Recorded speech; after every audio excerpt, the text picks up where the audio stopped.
humanity sends the first space expedition to Mars, which mysteriously perishes. Rescuers struggle to reach the red planet and discover an astonishing find that reveals the secret of the origin of humans and life on Earth. I don't know what the hell we just did. A party is held at the house of astronaut Luke Graham in honor of his departure to Mars. Families of his friends and colleagues gather, and the man says goodbye to those staying behind, including his friend Jim McConnell, who had long been preparing for this flight but had to leave the project due to his wife's illness. The friends wish Luke a safe flight and remember the deceased woman. She would have been happy that the mission takes place. In 2020, the first manned expedition arrives on the red planet. Soon people discover a strange white formation near the base in the Cydonia region, which they suspect is the extrusion of a layer of water which will be useful for future human colonization. Transmitting the news of the find to the command center aboard the International Space Station, 4 crew members head to the location of the formation for further research. Arriving on site, people see a tall mountain which radar identifies as metallic. Then the astronauts begin to hear a strange low sound, but they think is just interference from their Mars rover.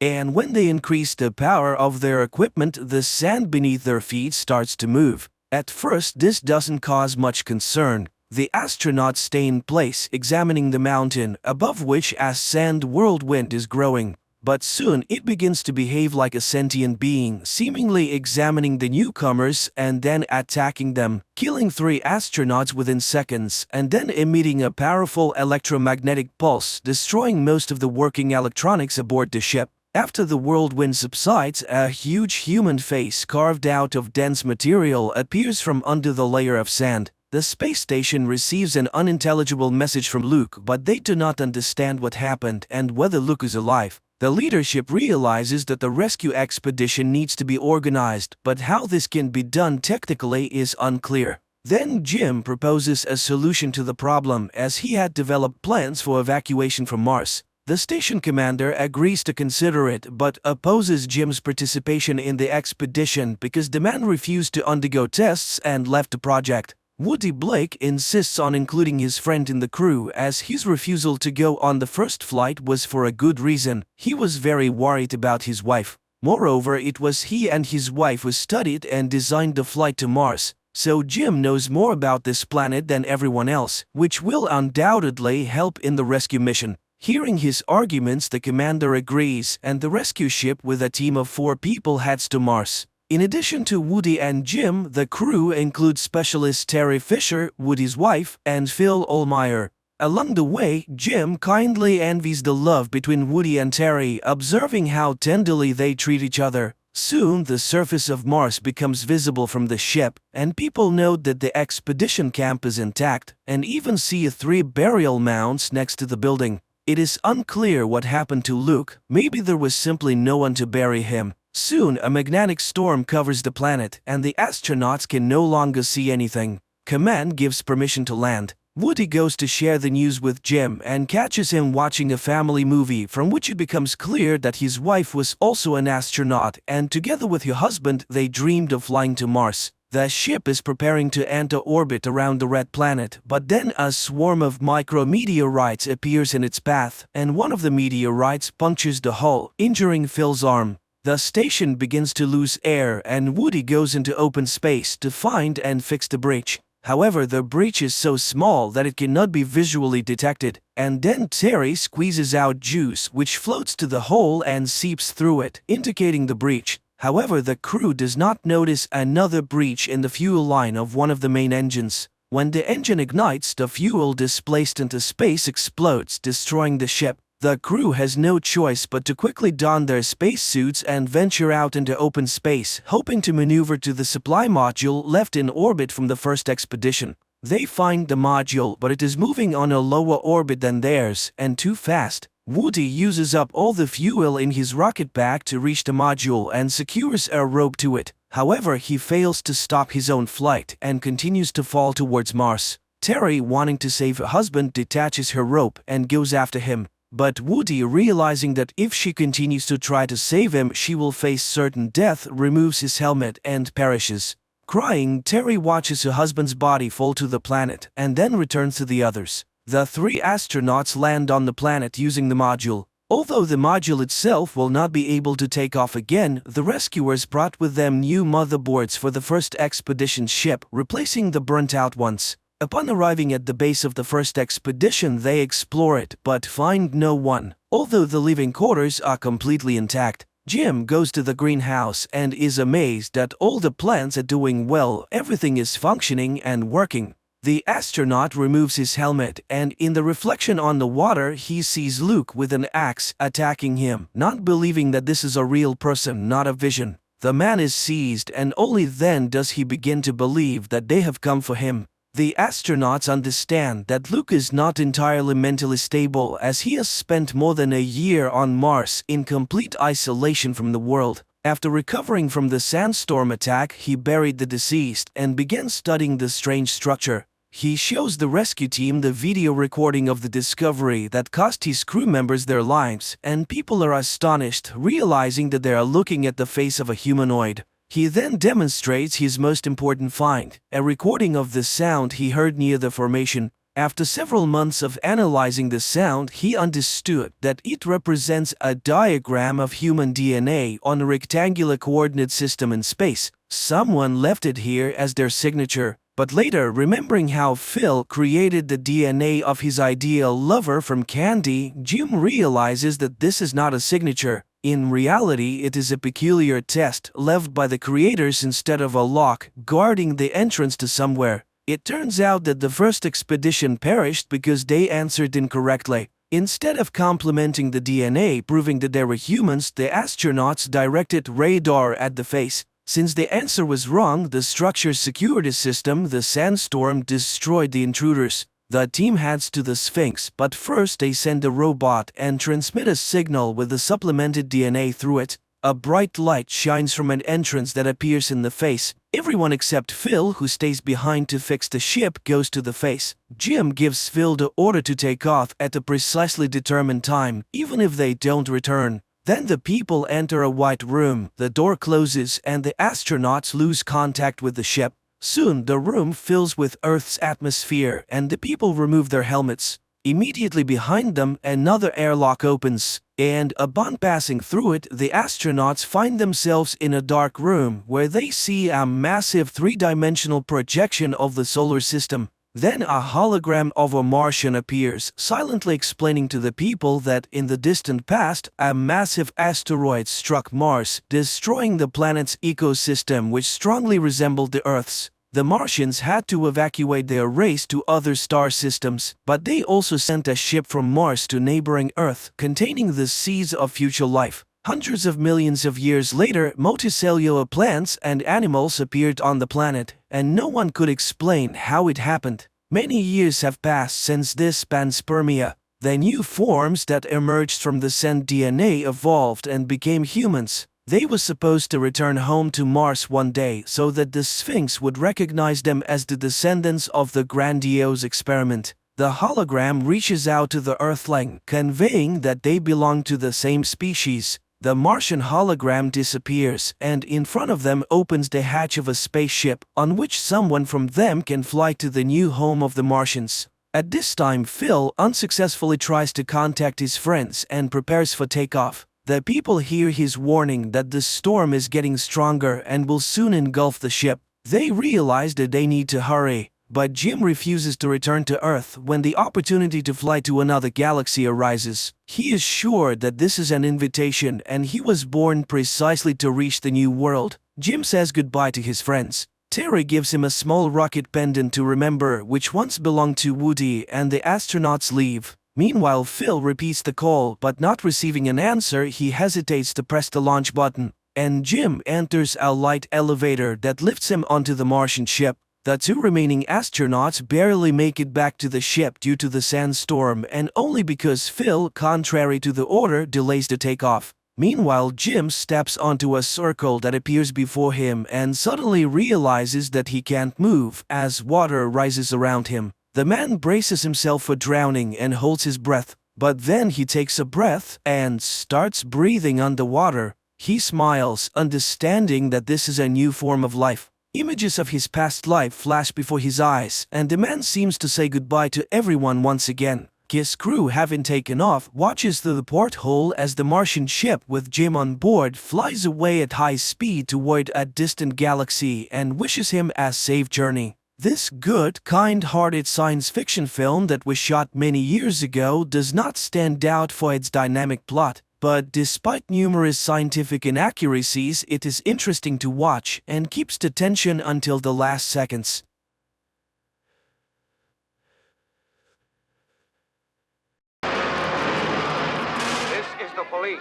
This is the police. The scoops are on their way.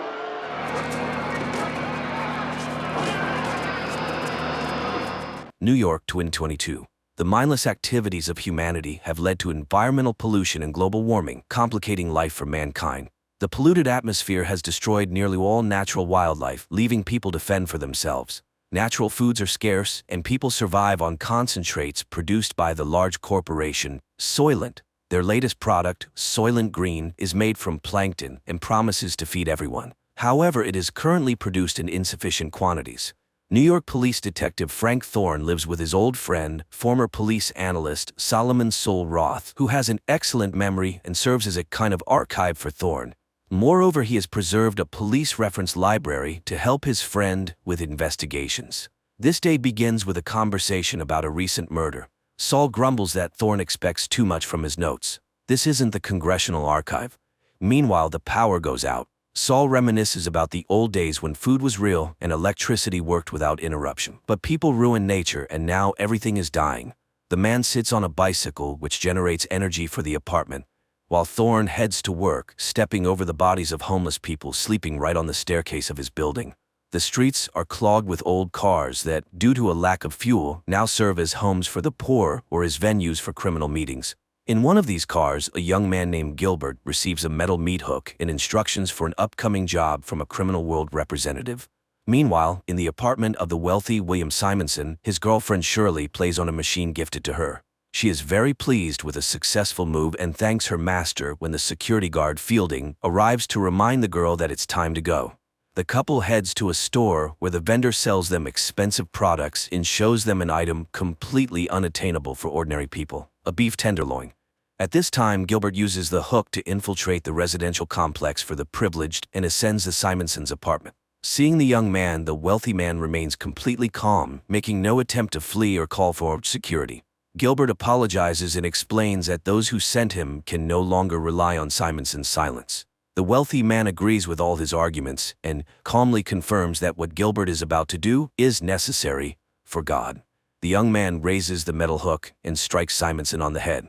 Sometime later, Thorne arrives at the deceased's home to investigate the case. He questions the caretaker, who assures him that the cameras malfunctioned, and leads the detective to the apartment where Shirley meets him. Ignoring her, Thorne examines the body of the deceased.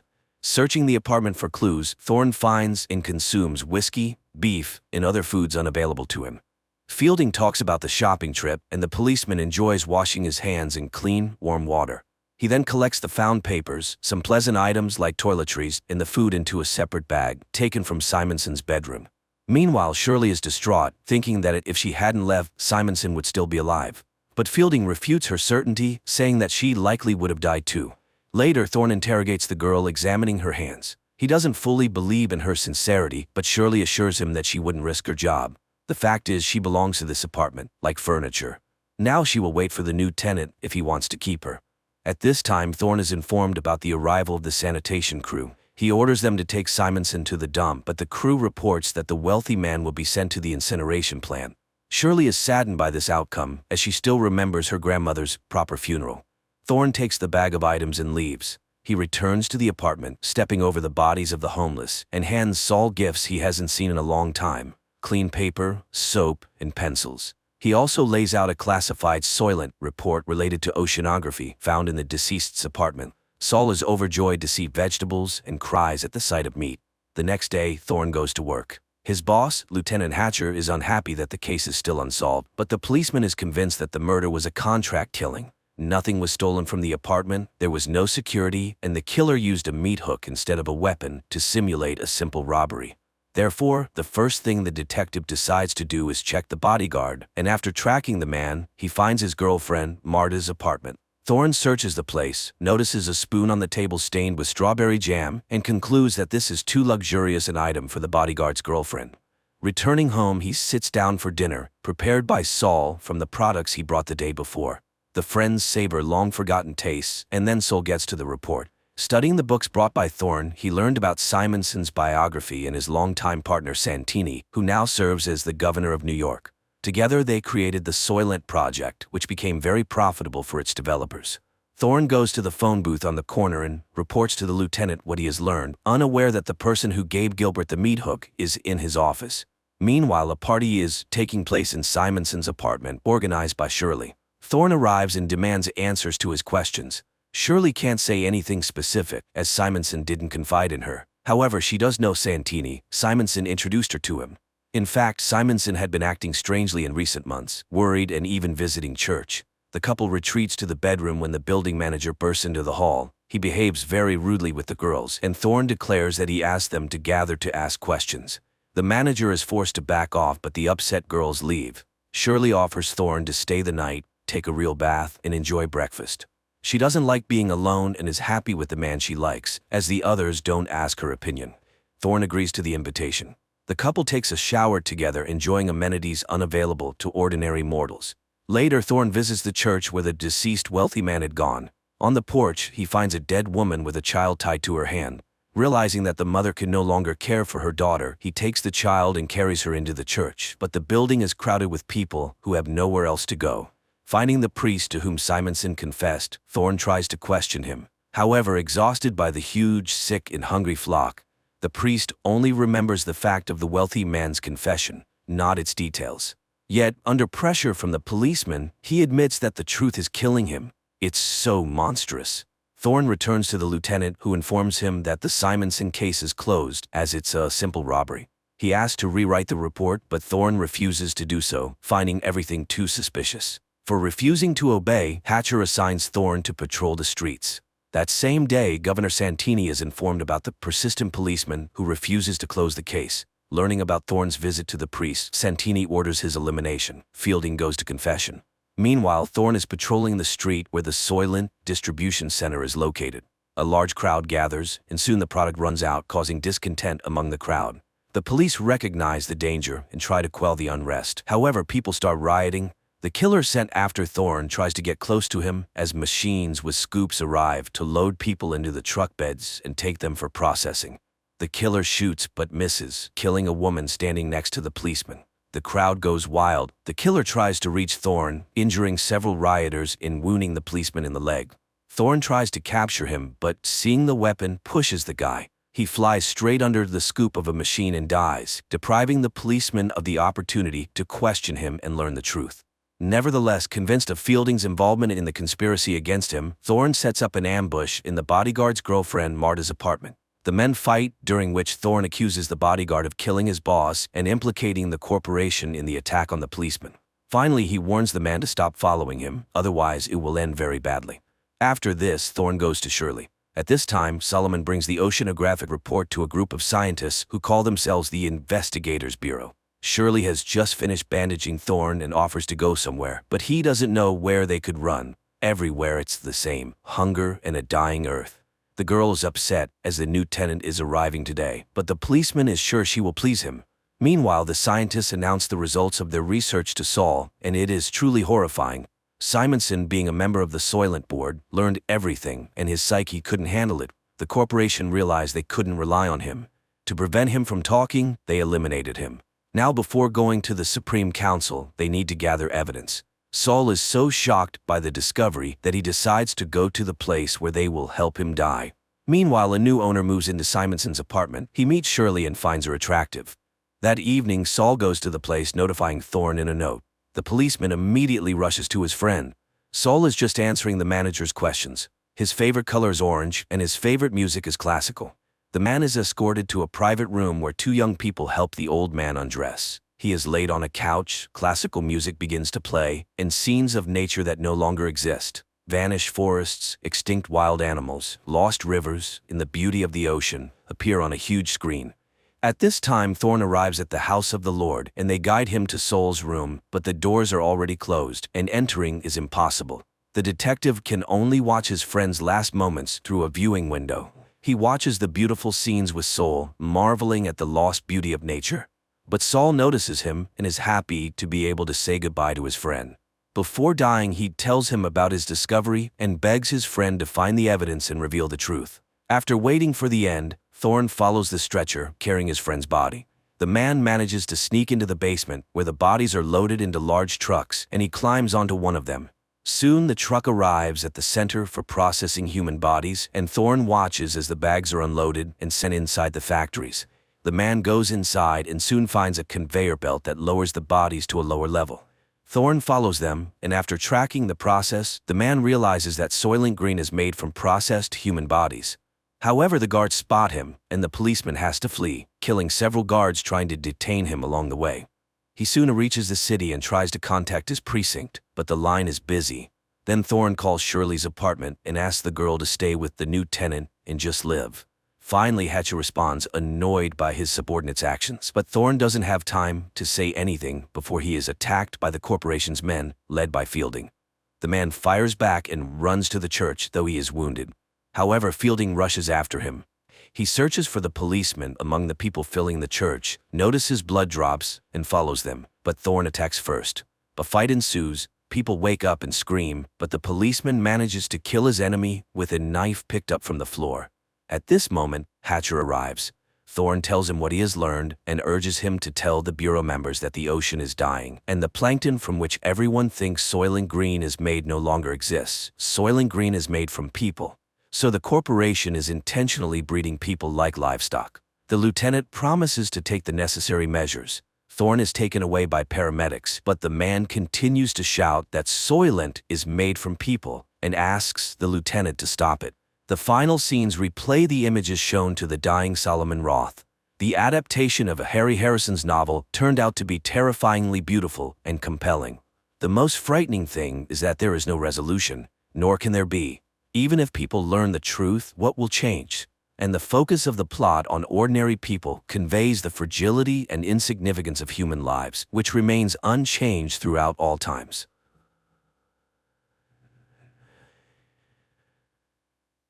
Hey guys, today we have a recap of the next episodes of the show.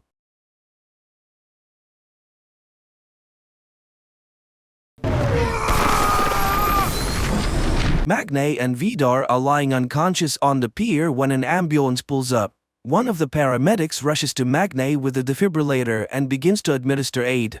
After receiving the shock, Magne instantly regains consciousness and emits a powerful wave that throws the man several meters away. While the second medic tries to help his buddy, Magne approaches Vidar's body. Vidar opens his eyes and whispers the words of a threat. Magne will die before the new moon comes. The lad runs away. At this time in the nursing home, one of the residents, Wotan Wagner, complains to the orderly Halvor about the broken wheelchair. Magne runs into the mountains. He is still shaken by the battle and turns to the bird flying above, blaming it for everything that has happened to him. Suddenly, Magne finds himself in the netherworld, and before him stands the ancient sorceress Volva, who takes the form of Isolde.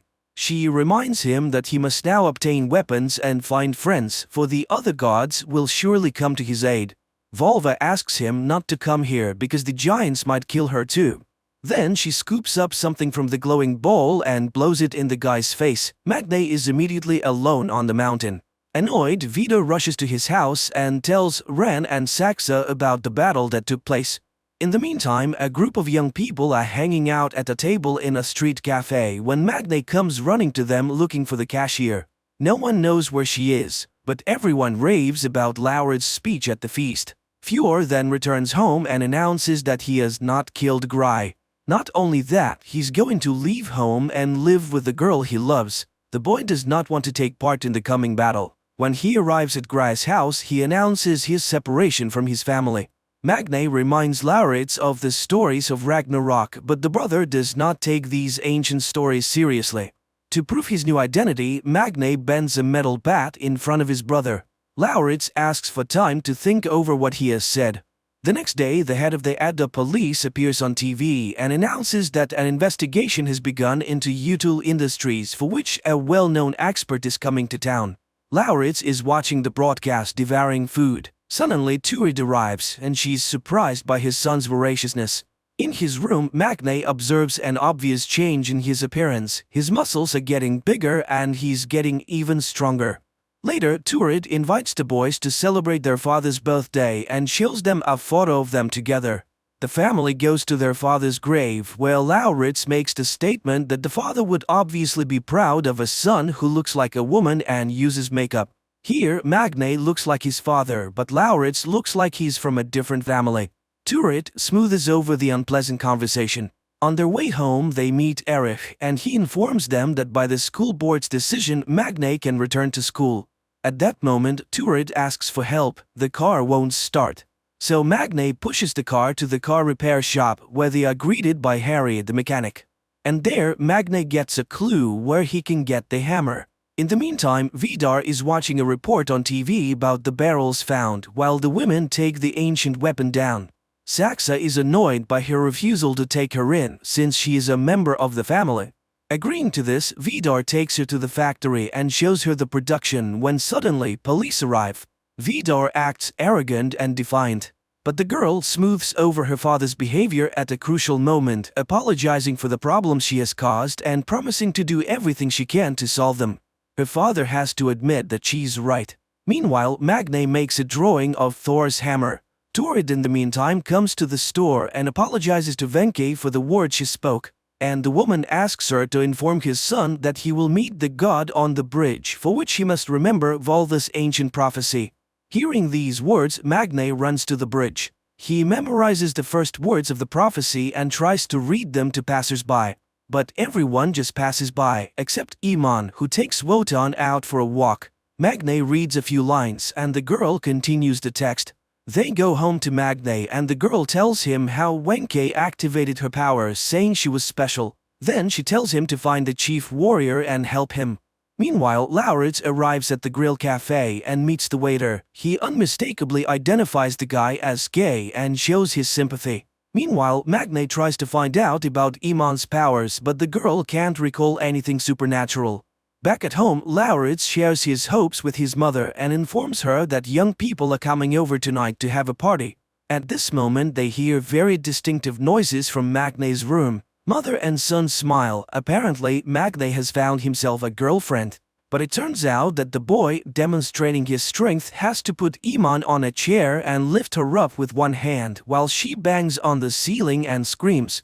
In the evening, fun reigns in the turret house, to which Grai and Fjord also come. And Iman finally finds her power. She can make anyone do what she wants. And she demonstrates it on one of the guys, who at her command brings her a drink by moving on his knees. She seems to be the embodiment of the goddess of love and fertility, Freya. Lauritz's new mate never arrives and the distraught lad complains to his mother. He's just ugly. Tipsa Turid reveals the truth to her son. In the morning, Iman and Magne arrive at the workshop and the girl uses her powers to force Harry to make a hammer from Magne's drawing. In the meantime, Turid goes to Vidar and confesses to him that on the one night they once spent together, she became pregnant. And now is the time when Lauritz needs a man's support very much. And Vidar, thanks to woman. In the evening, on his way home, Magne sees Vidar embracing Lauritz. At night, Turid tries to justify herself to Lauritz. She has never regretted giving birth to him, and she won't mind if the boy gets to know his real father better, which Magne dislikes very much. In Utelheim, Ran trains with her fighting bow, reminding Saxa of her spear. But the girl is completely immersed in the business of the factory. At this point, Vidar informs her of his newfound son, which causes Ran to object. Giants cannot have children by mortals, but Vidar cites fate. And Magne breaks the news to Iman. He then learns that the girl was born in Sri Lanka but grew up in a Norwegian family. She boasts that she can get anything she wants with her powers, which provokes Magne's condemnation. The powers were not given to get new clothes or cheat shopkeepers. At this point, Harry brings the hammer. Lauritz comes to Vidar and he offers to take a motorcycle ride. Meanwhile, Magne and Iman are going to test the hammer, for the real one must always return to Odin. but the hammer just takes off. Making a stop in the mountain, Vidar tries to ferret out something about Magne, but Lauritz gets it right away. Magne retrieves his hammer but cannot understand why it does not work. Meanwhile, Saxa continues to investigate the company's affairs and makes a statement to reporters. Meanwhile, a company of young people are sitting in a grill bar and watching the news. The guys are shocked by the admission that it's dangerous to drink tap water because that's what they were drinking. Fjord hears Saxa's apology and leaves. One of the girls suggests protesting against the U-Tools who have mucked up the fjord. Turid is writing a note to her sons to not drink the tap water when Lauritz and Vidar enter the house. The boy is thrilled, his father has given him a motorcycle. In the meantime, Ran is looking at the pictures in the family album and suddenly brushes away a tear. At this moment, Vidar enters the house and announces that he is ready to take in his new son, which prompts a harsh protest from Ran. Saxa is struck by the abundance of emotion, for Ren has never been jealous of her husband. In the evening, Magne goes to the grill bar and Saxa arrives there as well. Seeing her, the guy pulls out a knife, but the girl just provokes him. At the end of their conversation, they come to the conclusion that their families have lost their minds. Cisterns of drinking water arrive in Edda, and Fjord receives an invitation from Ran to talk. The woman has arrived at Gry's house and is waiting outside. He listens to his mother's account about the changes in the family and refuses to call Ran his mother. They are merely feigning their relationship. He has no intention of going back and wants nothing to do with the firm. Angry, Ran sees the Sayer family and tries to run them over with her car. But Magne manages to react and pushes his loved ones away. Ran apologizes, pretending to have lost control, but Magne doesn't believe her. He grabs the hammer and runs to Wenke. The old woman is frightened. The giants will kill her if they see them together. She's amazed at Magne's attempt to make the hammer because you can't just get it. She promises to tell him how to forge the real Mjolnir. After all, the giants have an ancient weapon with which they can kill anyone. She begins the story of the eternal fire of the ancient gods but notices Ran and hides in the building, promising Magne to tell him everything when he meets her on the mountain. Lauritz comes to Utelheim and is treated to mead. Vidar tells him that the lad is not human and gives him the heart of a deer he has harvested for him. Lauritz eats the meat and visions of ancient giants flash before him. Vidar grabs his hand and shoves it into the fire. The boy screams, but as he pulls his hand out, the burn disappears right before his eyes. He is now invulnerable.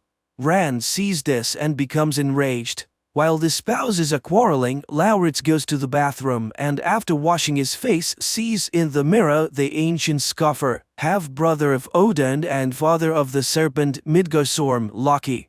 And he understands he is his incarnation. Back in the room, he hears Ran say that the cashier is really Vulva, and she's going to kill her before Magne gets the hammer. Meanwhile, Magne comes for Lauritz at Utelheim. He asks his brother to return home, and he reluctantly agrees and tells him of Ran's intentions. Magne runs to Wenke. Meanwhile, she closes up store and goes home. But she sees Ran's car and takes off into the sky as a bird. Magne sees her fly away and is glad. Everything has turned out to be alright. But suddenly, Ran draws her bow and pierces the bird with her arrow. The bird falls near the orphanage. The wounded woman reaches Wotan, hands him her medallion and asks him to help Magne. Magne rushes to her, takes her head in his hands, but the woman turns to ash. Magne cries over what was just his mentor, then runs to Ran's car and threatens to kill her. But the woman is very calm. She reassures the witnesses that the boy is simply sick. Iman pulls him away with difficulty. At night, Magne has a dream in which Isolde begs him not to give up. In the morning, the radio announces that the young people of the town are planning a protest. Turid speaks of Magne's intemperance. You should not shout at the school principal in the middle of the street. To this, Magne reminds her of the attempted murder of their family. But Turid is more concerned about the irrepressible appetite of Lauritz, who boasts to his brother of his newly acquired invulnerability. Magne asks to prove his loyalty and to help break into the Utel's house because he thinks the eternal fire burns in their hearth. Lauritz promises to help. Posters and appeals are hung all over Edda to shut down the harmful Utel's production, while Fjord and Gry bring her father to the hospital. The girl is grateful to her boyfriend for his support and is delighted when the boy agrees to spend Saturday night with her family. Meanwhile, Wotan examines Wenki's locket and puts it on himself, and at that moment he is awakened to who he really is, the king of the gods, Odin, who sacrificed a night to know eternal wisdom and is able to see the present, past, and the future. He is Thor's father and Loki's twin. Wotan begins to behave intelligently and calls corpseman Halvor a dark elf, which puzzles the man. Meanwhile, Magne continues his training and studies Scandinavian myths, and then sends a message to Iman that he intends to go to Jotunheim to forge a hammer there. In the meantime, Turid and Lauritz go to the store, and while Turid is shopping, the boy tortures the man he meets, Erich, with questions about Loki. He tells him that Loki was the father of the snake Midgard's Orm, which leads him to believe that Loki was the world's first transgender man. Saxa and Vidar arrive at the square where people are getting clean water in canisters. The girl is convinced that they should show their closeness to the people and then everything will work out, especially since the youth protests are planned. That's where Turid and Lauritz meet them, and the latter asks to see Vidar. Saxa goes to the factory to attend to business. When Turid arrives home, she tells them that Lauritz has gone to Jotunheim, which angers Magne. They had a deal. Apparently his brother has chosen their side. Meanwhile, Lauritz watches Vidar cook and confesses that he would like to come here more often. When he returns home, he is not given a warm welcome by his brother. But Lauritz earns forgiveness by showing Magne the entrance key to Jotunheim he received from Vidar. Meanwhile, there is a dinner party at Gry's house. The father makes a lot of jokes and thanks everyone for what they have been in his life. Gry does not understand what's going on but is glad for a good evening. In the evening, the brothers enter the Utul house when no one is there. Magne sticks his hammer into the burning hearth, with absolutely no idea what's going to happen. And when nothing happens, Vidar walks through the door. Tripping over the backpack left by Magne, Utul pulls out the hammer. Magne has to come out and admits it's his thing. Vidar realizes what they were up to and kicks the guys out. When they return home, they find Erich at the table, who tells them that Mjolnir was forged by stunted creatures that people called dwarfs. Loki became Odin's sibling by swearing on his blood, and when their blood mixed, he became half god, half giant. At night, Ren tries to persuade Vidar to forget about Laura's deception, and the latter promises to kill the boy. In the morning, Wotan gives blood and admits to Iman that he is Odin. The girl summons Magne, who at that moment is invited to the protest against the Utuls. Fjord, who is immediately present, refuses to go with everyone else. Magne arrives at the nursing home where Wotan greets him but addresses Lauritz rather sternly. He does not believe the boy and tells him to leave, despite Magne's attempt to convince him otherwise. Loki is a traitor by nature, he cannot be trusted. Lauritz is about to leave, but then he sees a table with the blood tests. He tricks the nurse, pulls out Wotan's blood, and injects a portion into his own vein. In the meantime, Fjord watches the protest taking place at the factory gate. Gry goes there with him and supports Magne, believing that it is to his credit. Saxa urges her father to respond, at which point Fjord joins the protesters. He steps forward and makes a speech acknowledging the Utul's guilt and promising to do whatever he can to rectify the situation. After all, we all share the same planet. Looking at this, Lauritz is on the fence. Should he go to Vidar or support his brother? At that moment, Gry receives a text message and the girl runs away. Fjord rushes after her, and Lauritz stops Vidar's car and tells him that he wants to go with him. He gets in his car and makes an indecent gesture to everyone. Gry and Fjord rush to the hospital where the girl's mother tells them about the father's suicide. The man swallowed all the sleeping pills and could not be saved. Vidar and Lauritz arrive at Jotunheim. The father tells the boy about how the people used to worship them and carry gifts. He demonstrates to the boy that he can change his appearance. So when he supposedly grew old, the place was taken by his son. Vidar was willing to do anything for him, even making him invulnerable. The truth is, there is a weapon that will kill anyone. Giants do not forgive treachery. Suddenly, Magne bursts into the house. He will not let his brother be hurt. Armed with the axe, Vidar rushes at the lad. A fierce fight ensues, with the enemies exchanging blows. While delivering the next blow, Vidar drives the axe into the wall. Magne pushes the man away, and he lands on the edge of the axe sticking out of the wall. His body turns to ash, which terrifies Magne. Magne suffers deeply from all that has happened and feels guilty about Vidar's murder and the loss of Lauritz, but he cannot confess this to his mother, who is immersed in a relationship with Erich. But she is shaken by the news of Vidar's death. The mother sympathizes with her son and he casts hateful glances at his brother. Gry offers her condolences to Fjord, but the latter stuns the girl with a confession that he did not love his father. Meanwhile, Ran urges Saxa to take revenge, though the daughter is cautious about what has happened. They do not know exactly what has happened, they must be careful. But Ran is fixated on hating Lauritz and plans to take revenge on him specifically. But for now, they announce that Vidar died of a heart attack. The rules of Util Industries state that the rights of ownership should pass to the eldest son, but Saxa intends to usurp the position. Exhausted, Magne goes to Fjord and confesses to the murder of his father. By the rules of the ancient world, he must give satisfaction to a relative of the deceased, but the younger Util refuses to take revenge. Upon returning home, Magne discovers forbidding signs on the entrance to his brother's room. Lauritz accuses him of murder. His father was merely going to teach him a lesson. In the meantime, Wotan and Iman arrive at Harry's workshop for the old man's baby carriage, but he cannot do anything about the worn-out mechanism. Magne arrives there as well, and after hearing congratulations on his victory, sharply objects. He has killed a man, and he refuses to go to war. Distraught Lauritz tells the barman that the doctors have discovered a tapeworm parasite inside him, and he begins treatment. In the meantime, Gry and Fjord are eating ice cream on the porch of the barber shop, and the girl admits that her mother intends to move from Edda to the big city. Fjord decides to go with her. He's not going to attend Vidar's funeral. Turid and Magne are summoned to the school, where the boy is given permission to take his final exam and is assigned a topic: Scandinavian myths. After that, Iman tries to convince Magne to return to the battle group. After all, there is no war without casualties. Besides Vidar, there are still giants left, among them his brother. Hearing about Lauritz, Magne loses his temper, and his brother, watching the conversation from afar, sees lights sparking everywhere. Saxa takes on the firm's business with determination and one day talks to Turid, convincing her not to mix emotion and work. Satisfied, the woman thanks the girl for her understanding.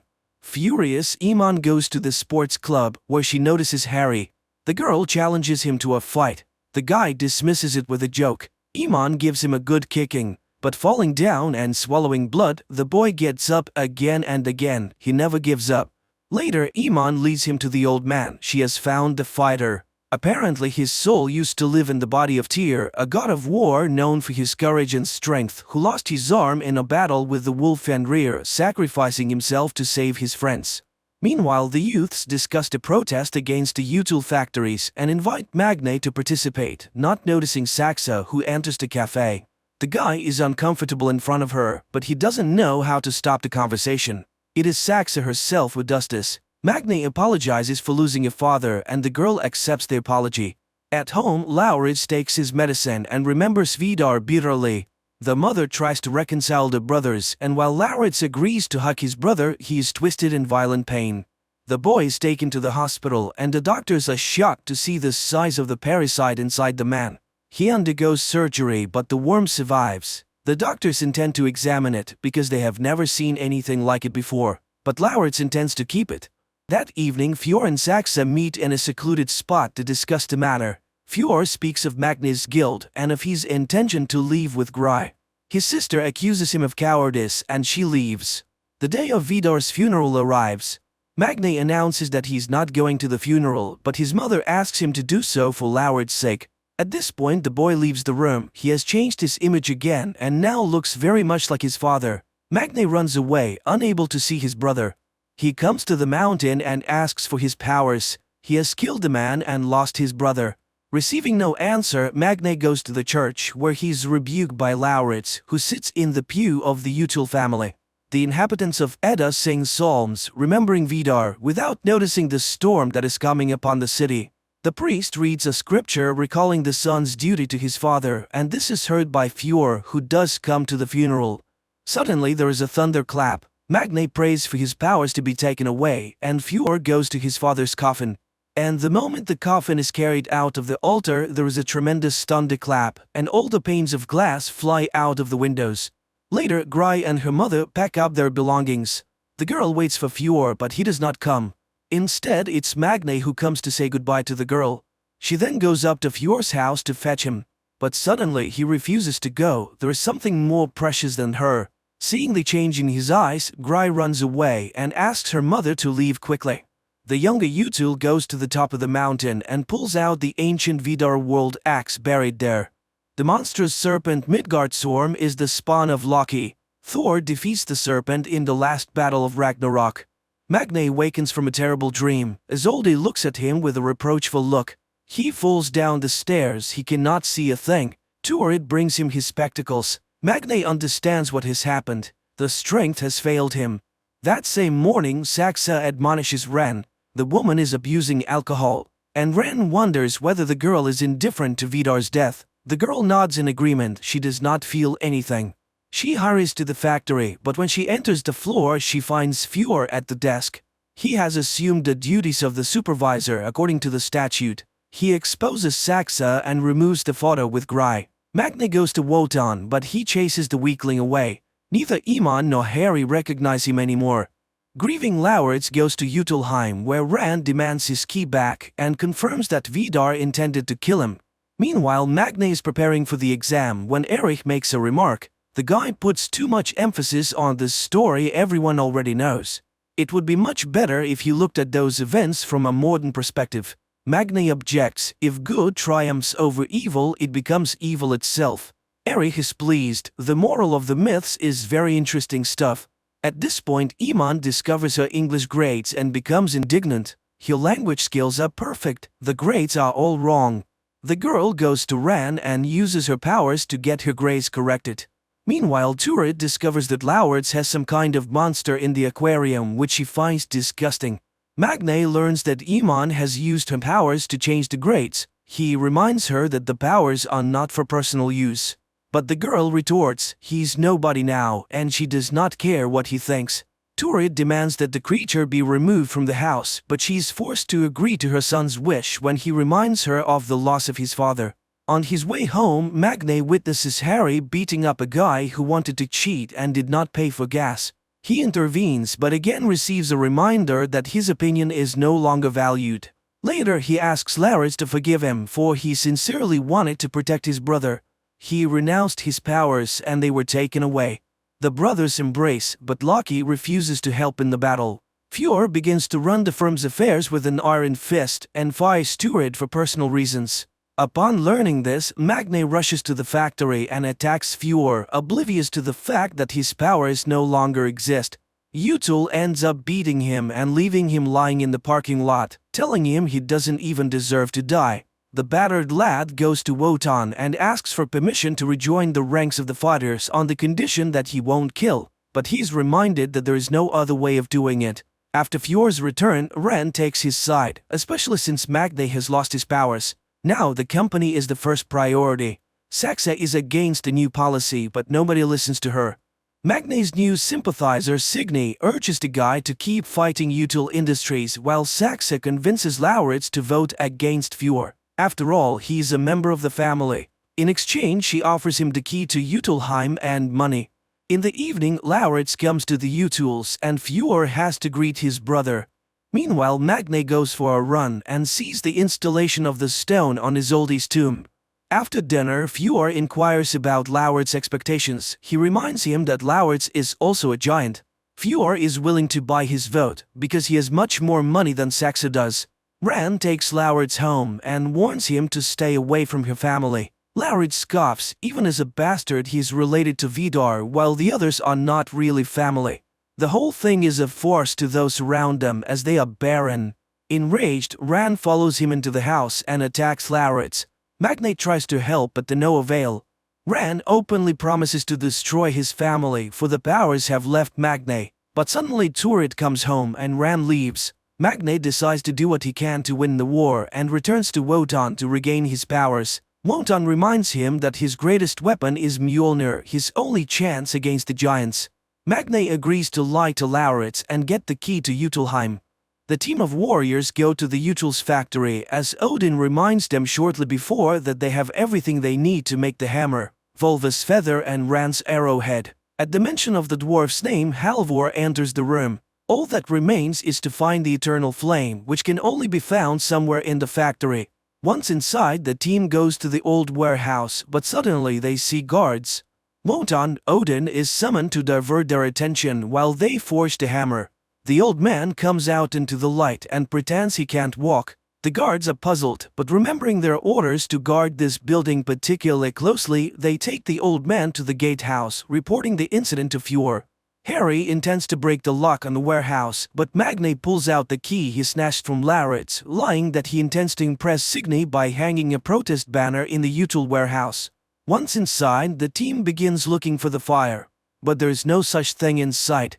Magne reads the words of the saga and everyone understands there must be a dungeon. It must be nearby, and while Iman stays behind to keep watch, the others descend into the cellar and find the ancient forge with the eternal fire blazing. That's when Fjord arrives at the factory. And while the team is working on the hammer, Iman comes out to fight. Under the blows of the sledgehammer, the ancient iron, the feather and the tip of the giant's weapon are fused together. Meanwhile, upstairs there's a deadly battle, and Iman begins to suffer defeat. Harry asks to finish the job and he goes up to rescue his friend. All that remains is to chop the hilt, but Halvor has never done such a thing and it comes out too short. But Magne approves of the dwarf's work, cools the finished hammer and hurries upstairs. Harry orders everyone to run and restrains Fjord himself, but the man throwing him back against a door slams it shut, amputating a part of his arm. Iman returns to help, ordering Magne to remove the hammer from the factory. The police arrive and now Halvor goes to them, diverting attention from Magne. The boy gets out of the factory and goes home, where he's greeted by his mother and brother congratulating Magne on his birthday, which he has completely forgotten about. The media reports about a break-in at the factory, a protest banner posted, and the arrest of 4 people. Magne admits that he too was part of the group, and contrary to his fears, Turid takes it calmly. Without even unpacking the presents, Magne goes to the mountain and tries to abandon Mjolnir, but the strength never returns. Magne calls Iman, the hammer doesn't work, and she tells him to do whatever it takes to succeed. He returns home, where Turid asks the boys to go get burgers.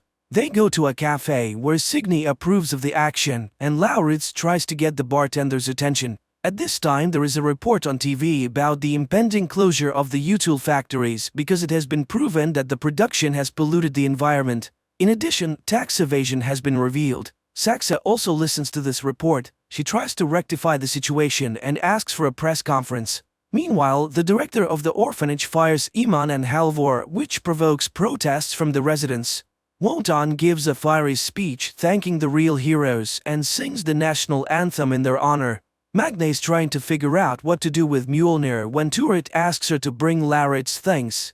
She's afraid to go into his room because of the horrible pet. Confused, the boy goes into the room and sees a nightmarish worm, a veritable spawn of hell. Lauritz arrives at the cafe where Iman and Harry are resting and catches the bartender in the arms of the expert. The disappointed guy walks away. Meanwhile, Fjord announces that he is moving his production to Asia, where governments are more loyal to business. Turid goes to work at the store for the first time that day. Meanwhile, many residents of Edda are afraid that they might lose their jobs and homes. Lauritz, who has given up hope of finding love, feeds his worm, while Magne rereads the ancient tales of Thor again and again. And suddenly it hits him: Thor was created by lightning. And then there is a news announcement on TV that the Norwegian government is backing down on closing the Util's factories, as it realized that it will lead to massive job losses. Besides, the owners have promised to fix the spill. Fjord celebrates his victory while Magne is outraged. His rage electrifies the air around him. He then hears a knocking sound coming from his room. The boy rushes upstairs, sees that the window is open and the hammer is twitching. He picks up Mjolnir, and at that moment Lauritz enters the room too. Lauritz realizes that his brother lied to him. He crafted a weapon that can kill him too. Without answering, Magne goes out into the storm, extends the hammer to the sky, and awakens Mjolnir, holding it in the air until lightning strikes it. His powers return. In Utilheim, Fjord and Ran learn that Saxa has given the key to Lauritz and punish her for her treachery. After that, they leave to kill the boy. Magne goes to Utilheim to face Fjord but finds Saxa beaten. She sees the hammer and he suddenly feels sorry for the wounded girl. But she does not tell him anything about her family's intention to kill Lauritz. Meanwhile, Lauritz is home alone and hears the enemies approach the house. Saxa tries to persuade Magne to act together while Lauritz hides in the kitchen. Ran does not notice him. Magne understands Saxa's intentions and Ran hears the sound the worm makes in the room. Thinking she has put Magne's vigilance to sleep, Saxa rushes for the hammer, but Magne is ahead of her and is ready to drop the hammer on her head. Meanwhile, Fuhr catches Lauritz. In Utelheim, a spark flashes between the young men and they grow close. Lauritz begs for mercy and declares that he alone possesses a weapon that can kill Magne. As Fuhr and Ren are about to leave, Magne appears on the street and attacks them with the Mjolnir. The hammer hits the Utel's car and it explodes. Magne picks up Lauritz, who is battered but still alive, and he promises to forgive his brother for deceiving him. In the morning, he carries his creepy pet to the shore of the morass and after kissing it, lets it go free. He wishes his creature to go big and strong and to avenge all his enemies. Ren and Fuhr watch this from the shore. The show has had mixed reviews, from good to outright bad. But there's one thing that the viewers agree on: this story is quite compelling. The problem of today, environment, is organically integrated into the plot as one of the key elements of the story. And of course it's impossible to stay indifferent to the views of the harsh but so beautiful Scandinavian nature. Thanks to the high ratings, the show has been reviewed for a third season this year, 2023.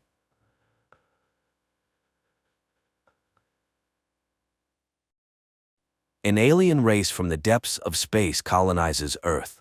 Millions of people from around the world are sent to work in mines on other planets. Those left on Earth are controlled with implanted tracking chips and giant alien robots positioned around the perimeters of cities. Oh wow, you hear me? Ah! Chicago, 2019. The city is under martial law due to a massive alien attack on all major cities of the world. The Drummond family, a father, a mother, and their 2 sons, tries to leave the city, but all exits are blocked. When a police officer stops their car at one of the exits, the father presses the gas pedal and breaks through the blockade. Entering an exit tunnel, the man is forced to stop as the exit is blocked by aliens. Taken by surprise, the father freezes, although his wife asks him to turn around. Suddenly, an unknown pulse tears through both adults sitting in the front seats. The children, looking up, see an incomprehensible creature standing right in front of their car's hood. 9 years later, the world, having surrendered without a fight to the invaders, is completely under their control. The operation of vital productions, including power plants, has been restored everywhere. The aliens are called legislators because all laws and rules now come from them. Over the years since Earth's surrender, the aliens have forced humans to build suitable living spaces for them underground, called closed zones, where only high-ranking human officials are allowed entry. It became clear that the alien invasion aimed at Earth's resources, their extraction, and exportation led to huge social stratification. The rich, working for the aliens, continue to live well, while the poor have lost all guarantees, including education and healthcare. Police lawlessness thrives, and the deportation of all undesirable people from the planet has begun.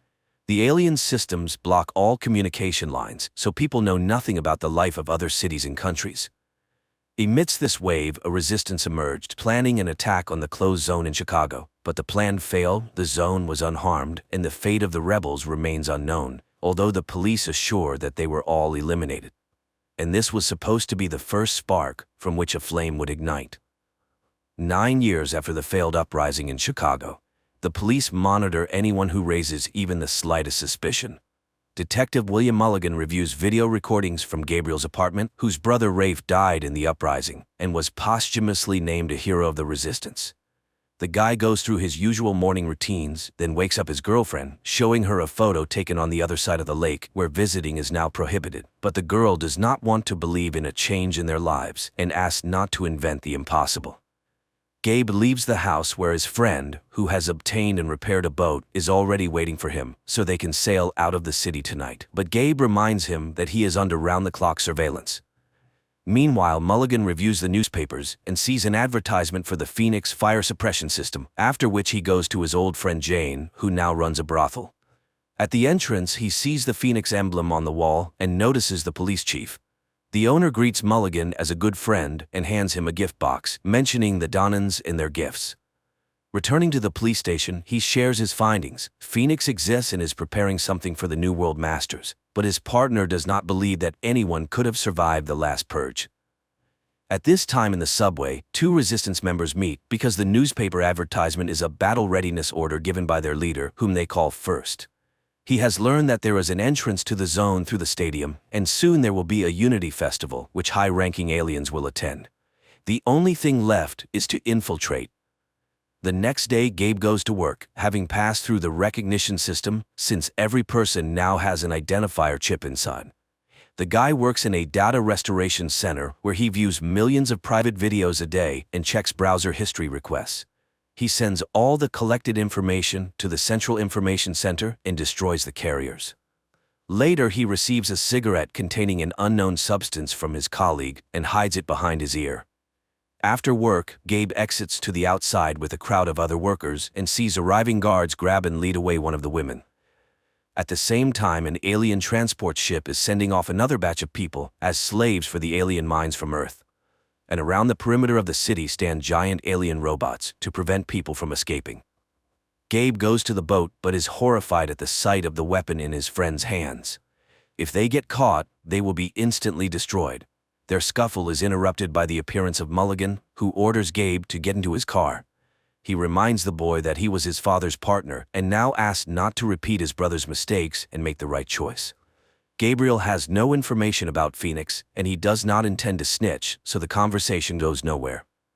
Gabriel goes to the person he is supposed to sell the acquired cigarette to, but the potential client pushes the boy into his van and, putting on them special collars that jam the tracking chip signal, drives him to the center of a destroyed district, where in one of the surviving buildings, Gabe meets his living brother. After a joyful reunion, Rafe tells him that he is the only survivor from his group. Unknown to him, Craftsman removed his chip, and now he has joined a new group. He takes the cigarette and, giving his brother a large sum of money, orders him to leave the area because Phoenix plans to attack the invaders. The brothers argue about the necessity of the uprising, but Rafe is sure that as long as there is time to fight, they should fight. Gabriel then rushes into his apartment and hurriedly starts packing, convincing his girlfriend to join him.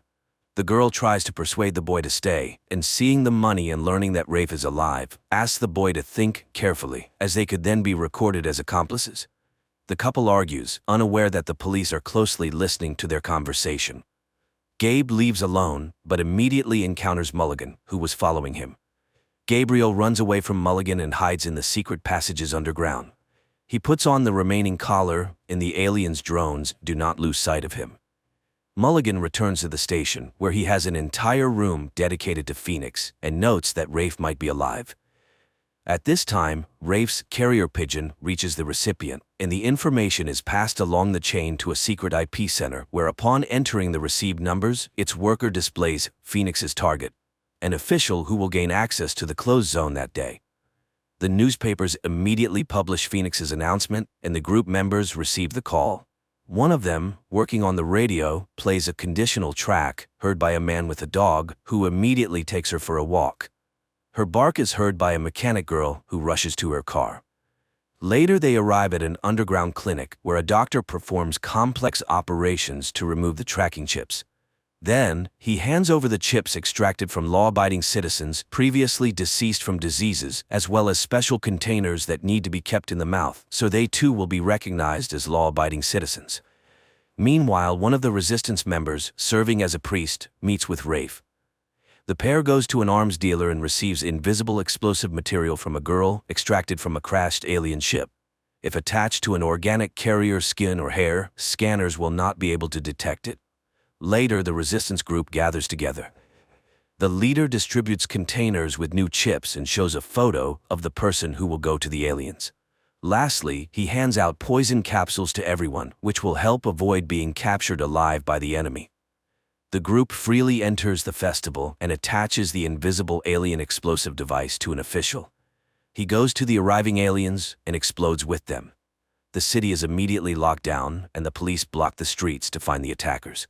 The priest is the first to die, caught in gunfire. Rafe is caught by one of the aliens and tries to escape from it, hiding in a van. This is seen by the guy's comrades, who come to his rescue and destroy the alien. The surviving rebels try to escape from the city, while the aliens bring in hunter warriors from another world, and they quickly track down Rafe and his accomplices.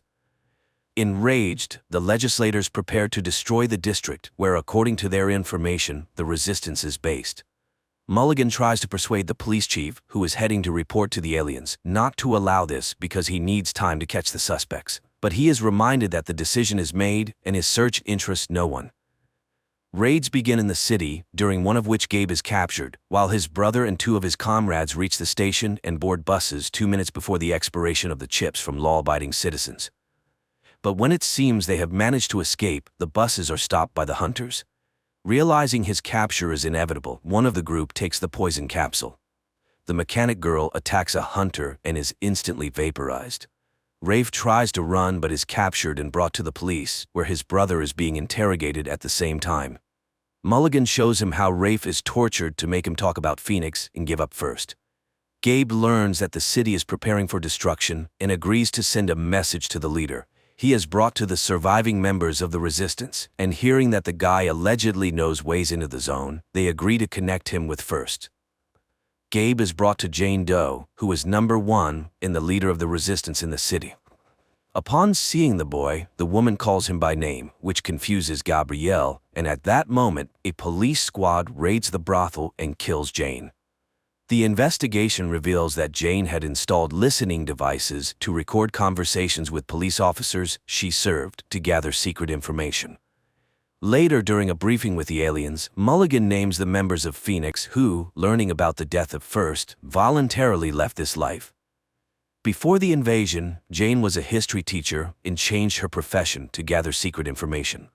Mulligan presents recordings obtained in the brothel, where it is heard that the police chief actively leaked secret information about the aliens. Captured resistance members are deported to alien mines, and Mulligan, having declared the neutralization of the Chicago threat, is appointed acting commissioner. Later, he meets with Gabe and puzzles the boy with a new thought. What if the failure of the uprising was planned? And he hands the boy a memory card, extracted from a phone once given to him by Jane. The next day, Gabe views its contents, a video dedicated to a party before his birth, where close family friends record messages for him. There, he sees both Mulligan and Jane Doe, who was acquainted with his mother, as well as some other members of Phoenix. Meanwhile, Mulligan is allowed to arrive at the Earth Control Center and meet with the legislators in their habitat. As he heads to the spaceship, the same invisible substance that was part of the explosive used in the stadium attack manifests on him, explaining that Mulligan is also part of the resistance, and the plan was organized so that he could infiltrate the main alien base and set off an explosion. During the credits, a map shows that the plan worked, and the city blockades were successfully lifted, after which many resistance foci flared up everywhere. This means that the plan to light a match and ignite a bonfire was a success, and humanity begins an active fight against the alien oppressors.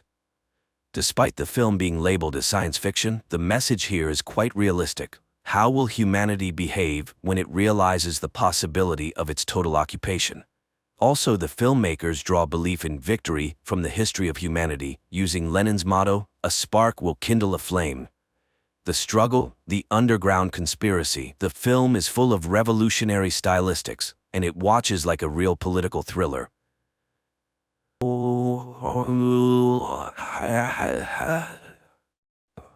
Aliens arriving on Earth first kill an entire small town and then bring half of its population back to life, although it's hard to call it life. We searched for a new home. We found one. This planet.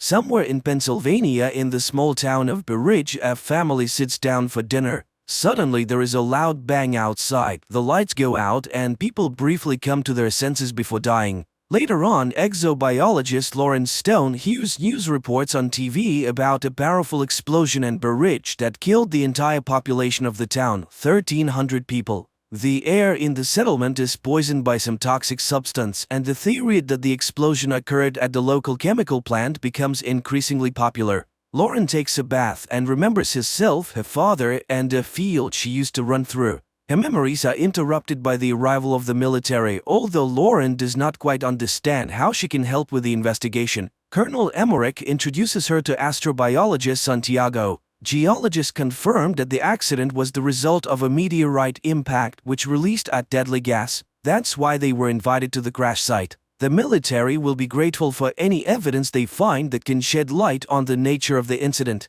Emmerich assures Lauren that he chose her because he read her work, but asks her to take an alcohol test. Scientists are dressed in protective suits and taken to the meteorite crash site. On the way, Santiago praises her book on microbiology in Antarctica and signs of extraterrestrial life, but the woman doesn't engage in conversation. Arriving at the site, the pair only sees a snowy field and a small pile of ground. While Santiago inspects the area, Lauren notices a small sprout of some red plant and pities it for growing in such a terrible place.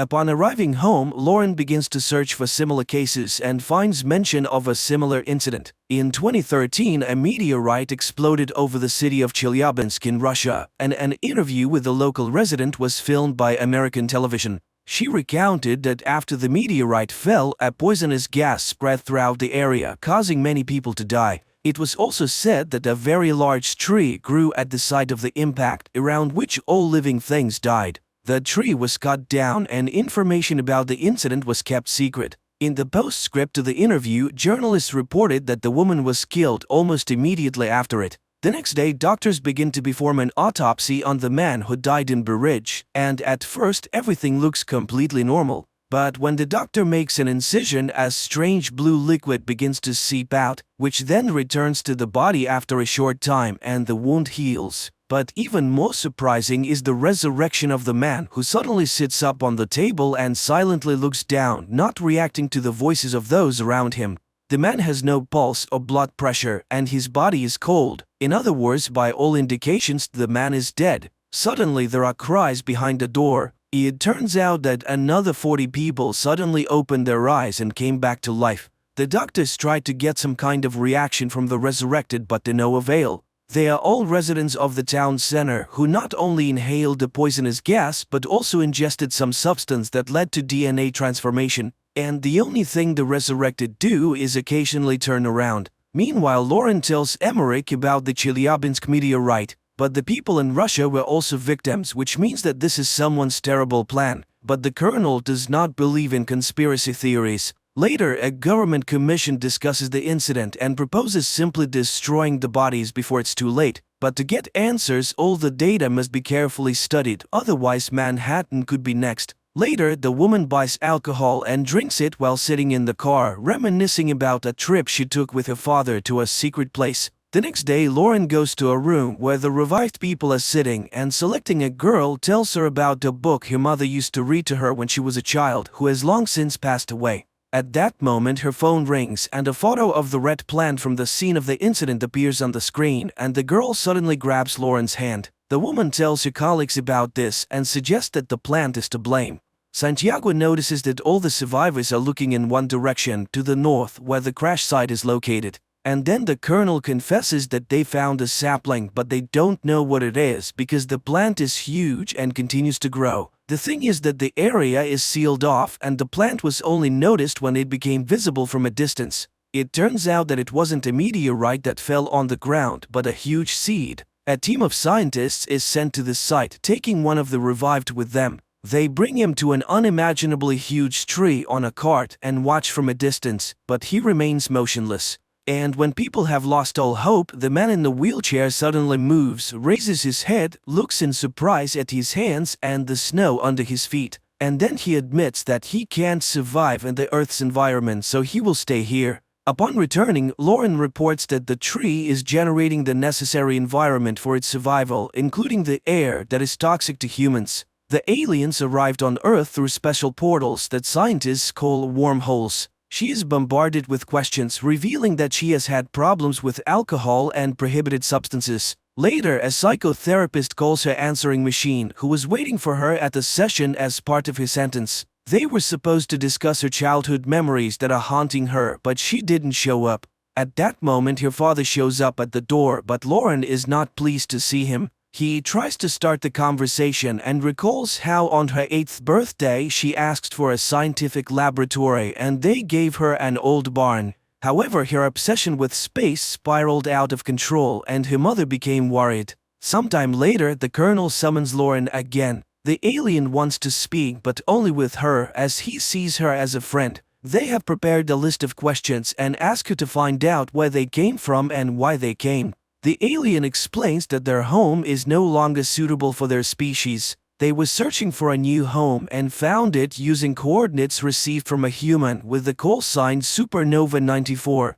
From that same human, the aliens learned all the strengths and weaknesses of humans. The alien asks the military to leave, and Lauren admits that the tree will soon destroy everything as it is harming the planet. The alien then says that humans will not be able to stop them because they are used to fighting and they have abilities. And here Santiago starts acting strangely. He drops his suitcase and begins to unzip his protective suit. The military personnel try to contain him, but they cannot do anything. The man falls to the ground and tears the hose from the mask of a soldier who was trying to help him. The soldier removes his useless mask and dies. Then one of the soldiers suggests shooting the alien, and just then they are hit by a sound attack that drives them crazy and they open fire on each other. One of the survivors takes stunned Lauren away. Later, a fighter jet armed with missiles is sent to the tree. The pilots see a small figure of a person at the base of the tree and receive orders to attack the target.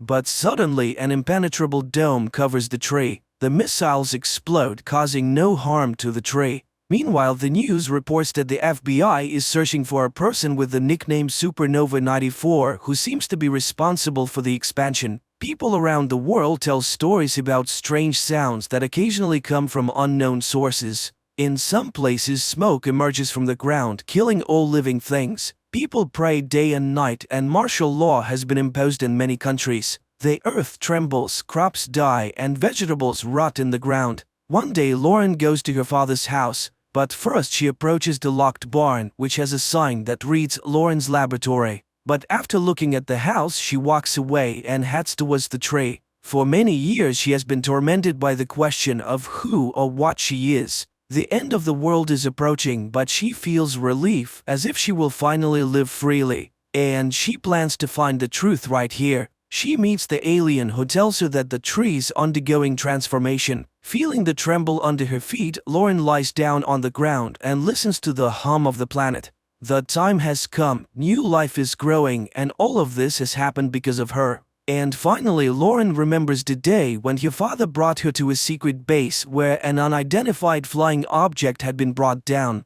Her father left her to wait in the corridor. Bored, she wandered through the rooms, listening to her father being instructed about a powerful and hostile creature that had tried to plant something before it was shot down by the military. The girl found the sarcophagus containing the alien and reached out to the glass. Suddenly, the creature reached out and touched the glass from the other side. She screamed in terror, not understanding what strange thing was happening to her, causing her to lose consciousness. The frightened guard found her and took her to her father. But the girl looked healthy and left with her father. Only from that day on, Lauren hasn't been quite herself. She draws super complex designs of interstellar ships and writes incomprehensible formulas. At school, she constantly gets in trouble, skillfully manipulating not only her classmates but also her teachers, calling herself an alien who wants to go home. And one day, Lauren tunes a transmitter she has built and contacts a distant planet, taking the call sign Supernova 94. Her parents are horrified and forbid her from entering the laboratory. Lauren smashes toys, draws on walls, and tells her mother the date of her death. It is then that her father learns of her new DNA. The girl seems to be changing, becoming something other than human. Adult Lauren sobs in horror at her discovery, but the alien welcomes her home and she remembers telling the distant planet all about Earth. Meanwhile, mysterious X-shaped objects begin to appear all over the planet. They emerge everywhere, in forests and cities, deserts and mountains. And one day they suddenly explode, spreading black smoke that kills all life around them. And no one can hide or survive as the roots have already penetrated the entire Earth. The planet is no longer suitable for the human race. All earthly species and plants have been extinct. The evolution of a new species has begun, and Lauren's journey has come to an end. She's finally home. And this is where the movie ends.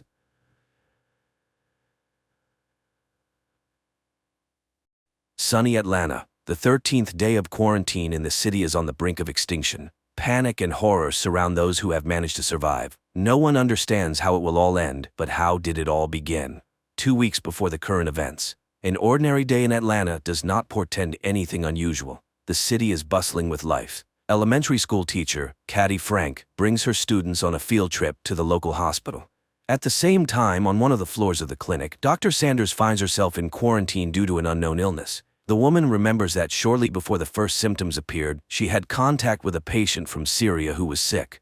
In another part of the city, Jenna also feels unwell, but not because of the virus. She is anxious about moving in with her boyfriend Alex. At the last moment, Jenna backs out and confesses to a cop that she is not ready to rush. Alex is unable to sort things out with his girlfriend because he is called to the department. There, a major meeting is being planned, where the police are asked to prepare for a difficult situation in the city. There is a suspicion that the Syrian brought an unknown virus to Atlanta and quarantine may need to be declared. Dr. Sabina Lomers speaks to the police officers. She also talks about the threat of an epidemic but assures the audience that nothing serious is happening. Another main character who will face difficult trials is Teresa. The pregnant woman visits her mother's shop, where her mother reminds her that she is expected at the adoption agency, which is looking for parents for her daughter. The reminder upsets Teresa, but her boyfriend reassures her and assures her that he has everything under control. They will run away tonight and no one will be able to take their child. Caddy's students perform for the patients, but the teacher is concerned about why Dr. Sanders did not meet them. The doctor on duty pretends not to know about the colleague's fate and does not tell the teacher about the infected doctor's condition. Caddy begins to suspect something strange is happening soon. When they were about to leave, the doctors announce that the children will have to stay a little longer.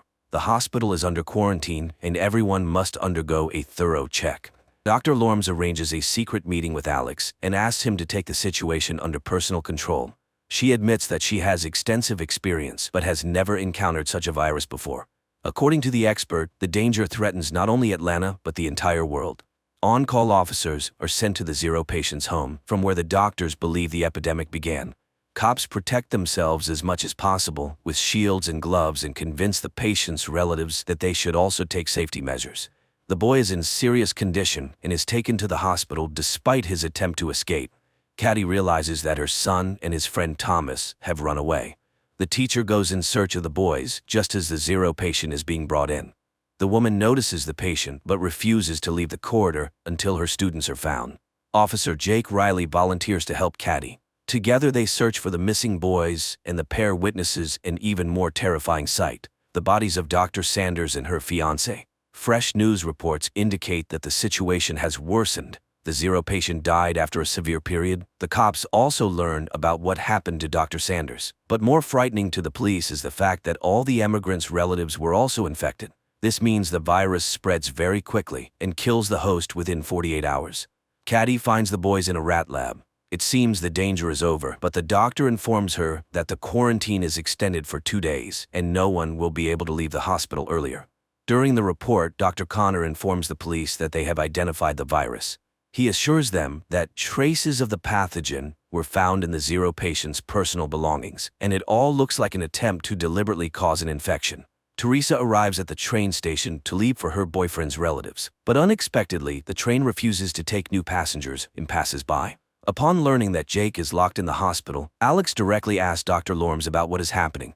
The expert admits that a border is being established around the area that cannot be crossed for several days. By evening, panic begins in the city. People are surrounded by an iron fence, and many find themselves separated from their loved ones. Teresa learns that she and Xander are also on opposite sides of the cordon, and the girl will have to decide what to do next.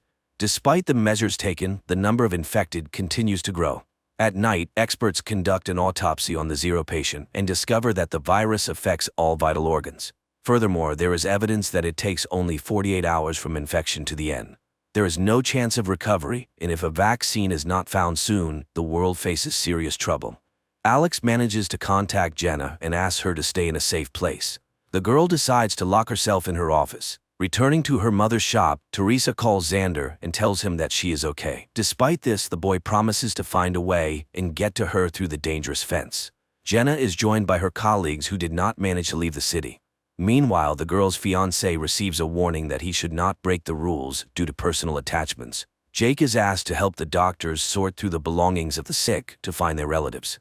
Examining the Zero patient's mobile phone, the guy notices a frightening detail. A day before his death, the young man communicated with a blonde woman who had not been known about before. Jake immediately reports his findings to his colleagues, and the department decides to send a squad to search for the stranger. The police find the blonde's address, but her parents say she has not been seen since yesterday. Another emergency meeting is called, and everyone is ordered to find the girl within hours. While waiting for the doctor, Caddy listens to a news broadcast talking about the Zero patient and the doctors who contracted the virus from him. For the first time, the woman notices discrepancies, but her thoughts are interrupted by Dr. Connor, who assures the teacher that everything will end soon and she and the children will be able to go home. Leaving, Caddy still decides to ask about her suspicions. She was surprised that Dr. Sanders died before the Syrian who supposedly infected her, but Connor avoids answering, muttering something about differences in immunity. Jake is sent to find the girl, and the authorities hope to hide the fact that the infected person is behind the fence. But it is no longer possible to help the blonde. The cops find her in serious condition in the apartment of old friends. The blonde and her friends are taken to the quarantine zone.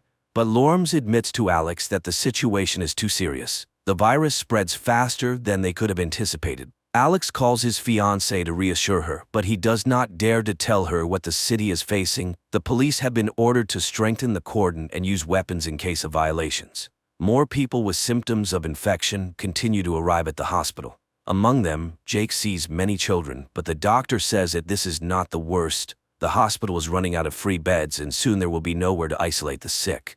In addition to the bad news, the officer has an unpleasant task. Connor asks him to cremate the bodies to prevent outbreaks of other diseases.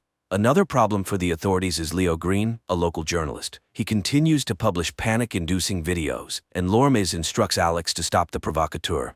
The cop tries to negotiate with Leo, but the journalist is sure that the authorities are hiding something, and he must get to the truth. A few minutes later, a new video from Green appears online, this time attracting the president's attention.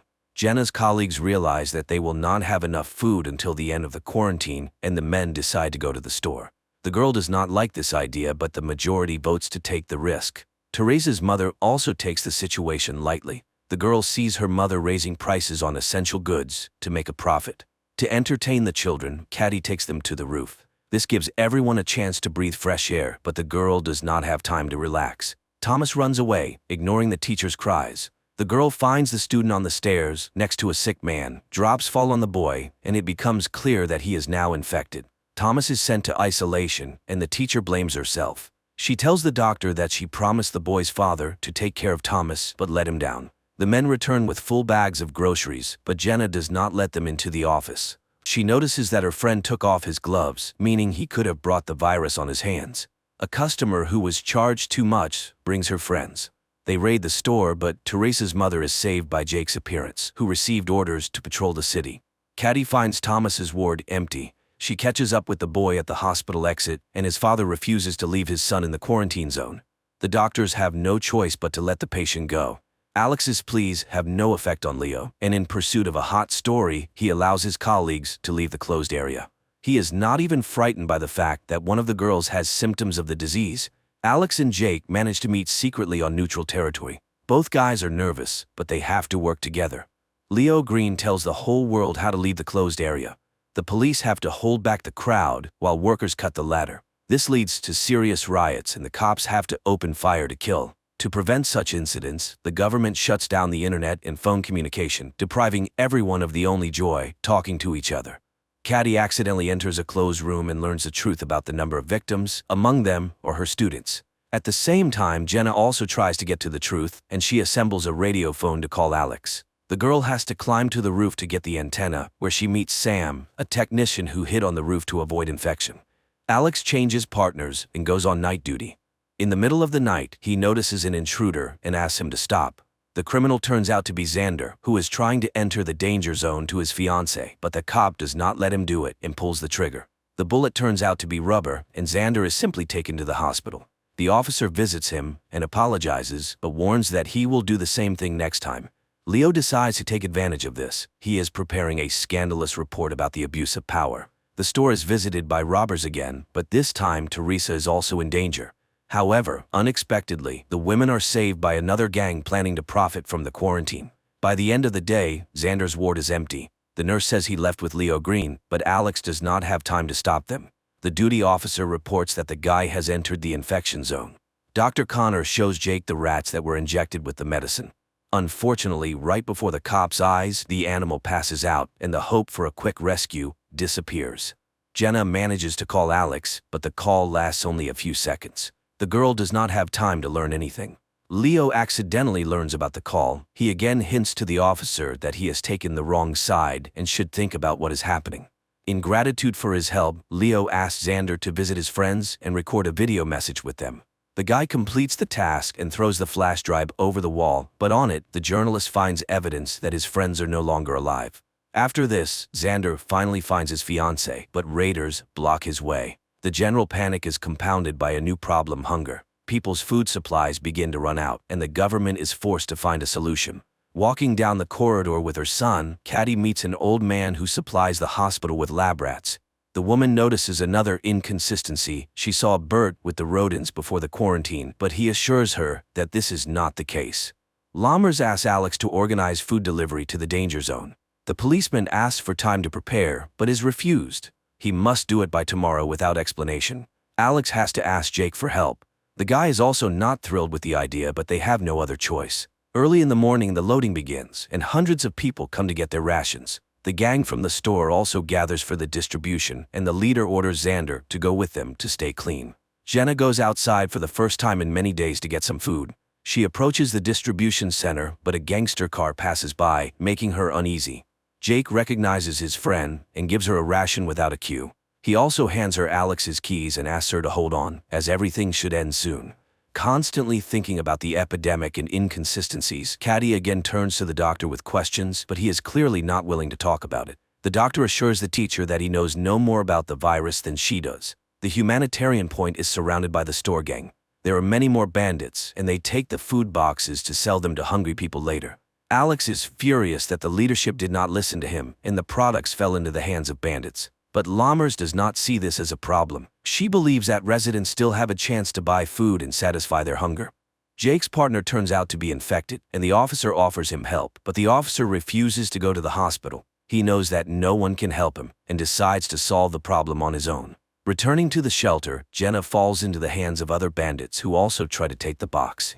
The woman is saved by Sam, whom she recently refused to let into the office, but the friends remember Jenna's recent act and, despite everything, do not let her or Sam into the clean zone.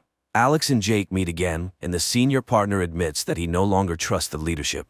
He tells his friend that, due to the robbery, he had to leave his subordinate in the danger zone. At this moment, this very subordinate calls Chief Besser and reports that their plan worked. Jake tells Caddy that she was right. Something is being hidden from them.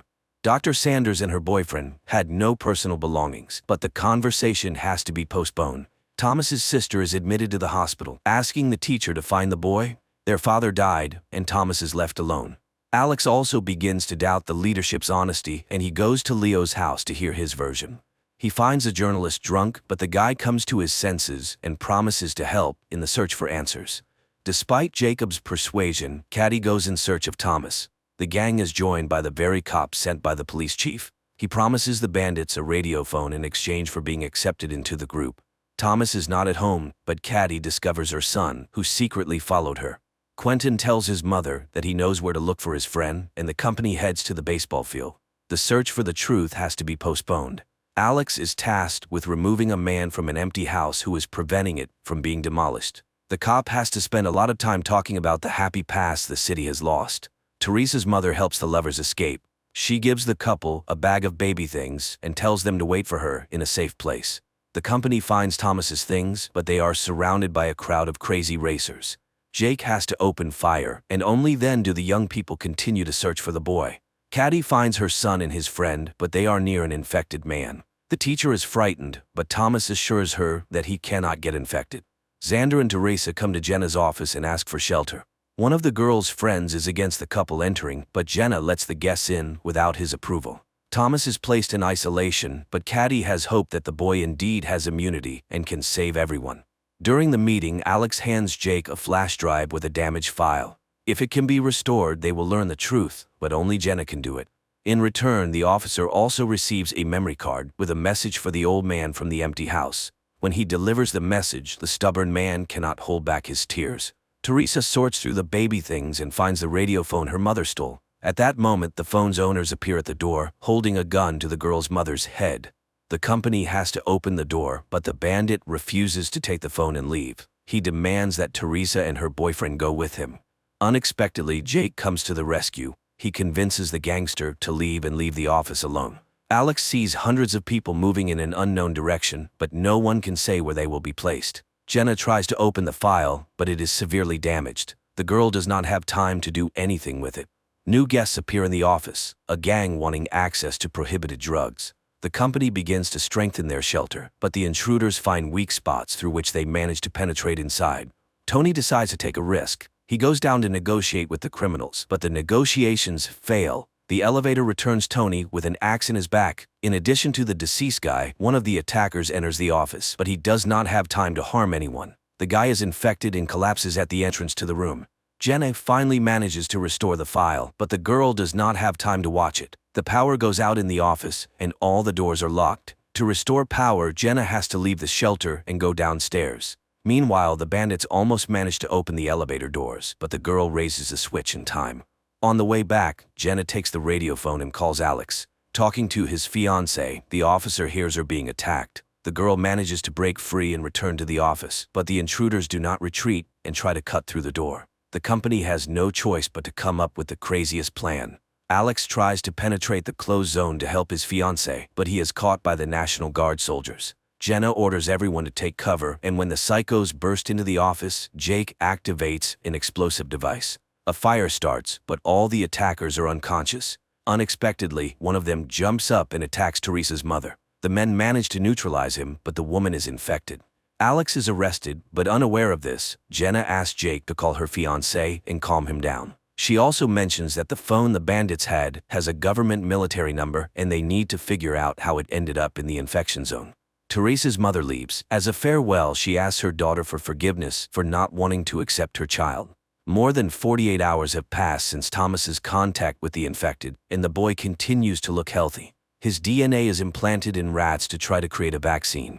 Connor reports his observations to the leadership, but the boss tells the guy that they don't have time for experiments. Caddy and Jake review footage from surveillance cameras and find out that the zero patient was not the immigrant boy, but a certain Henry Burns. He came every morning to secretly meet with Dr. Sanders, and judging by the man's behavior, he knew about his illness.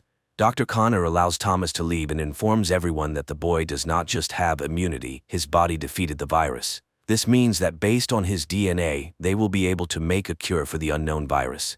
Jenna leads her friends to a church under which there are ancient tunnels. The girl plans to lead the group out of the cordon through them to safety. Alex tells Leo everything he learned from Jake, but the journalist cannot find any trace of Henry Burns. The men get the impression that the zero patient was deliberately sent to the hospital.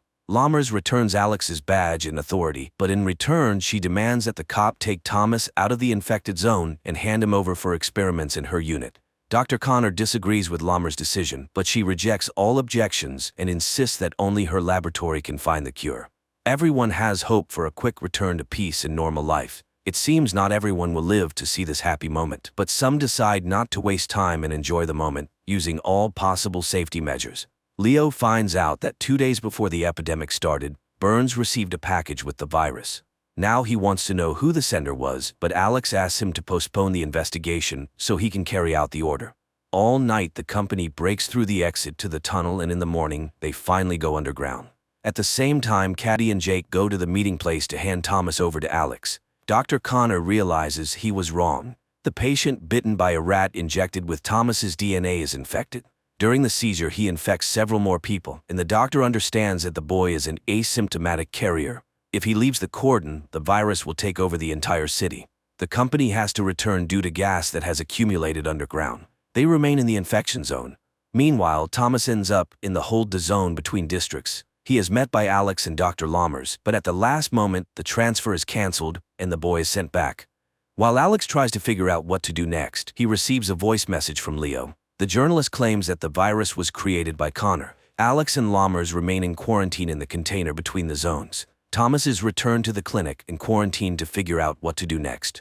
Jenna's company returns. The group could not go underground due to accumulated gas, but the office is empty. Teresa and Xander left to find a cleaner place. On the main street, the guy begins to suspect he was wrong. Hundreds of protesters are holding a rally demanding to be released from the infected zone.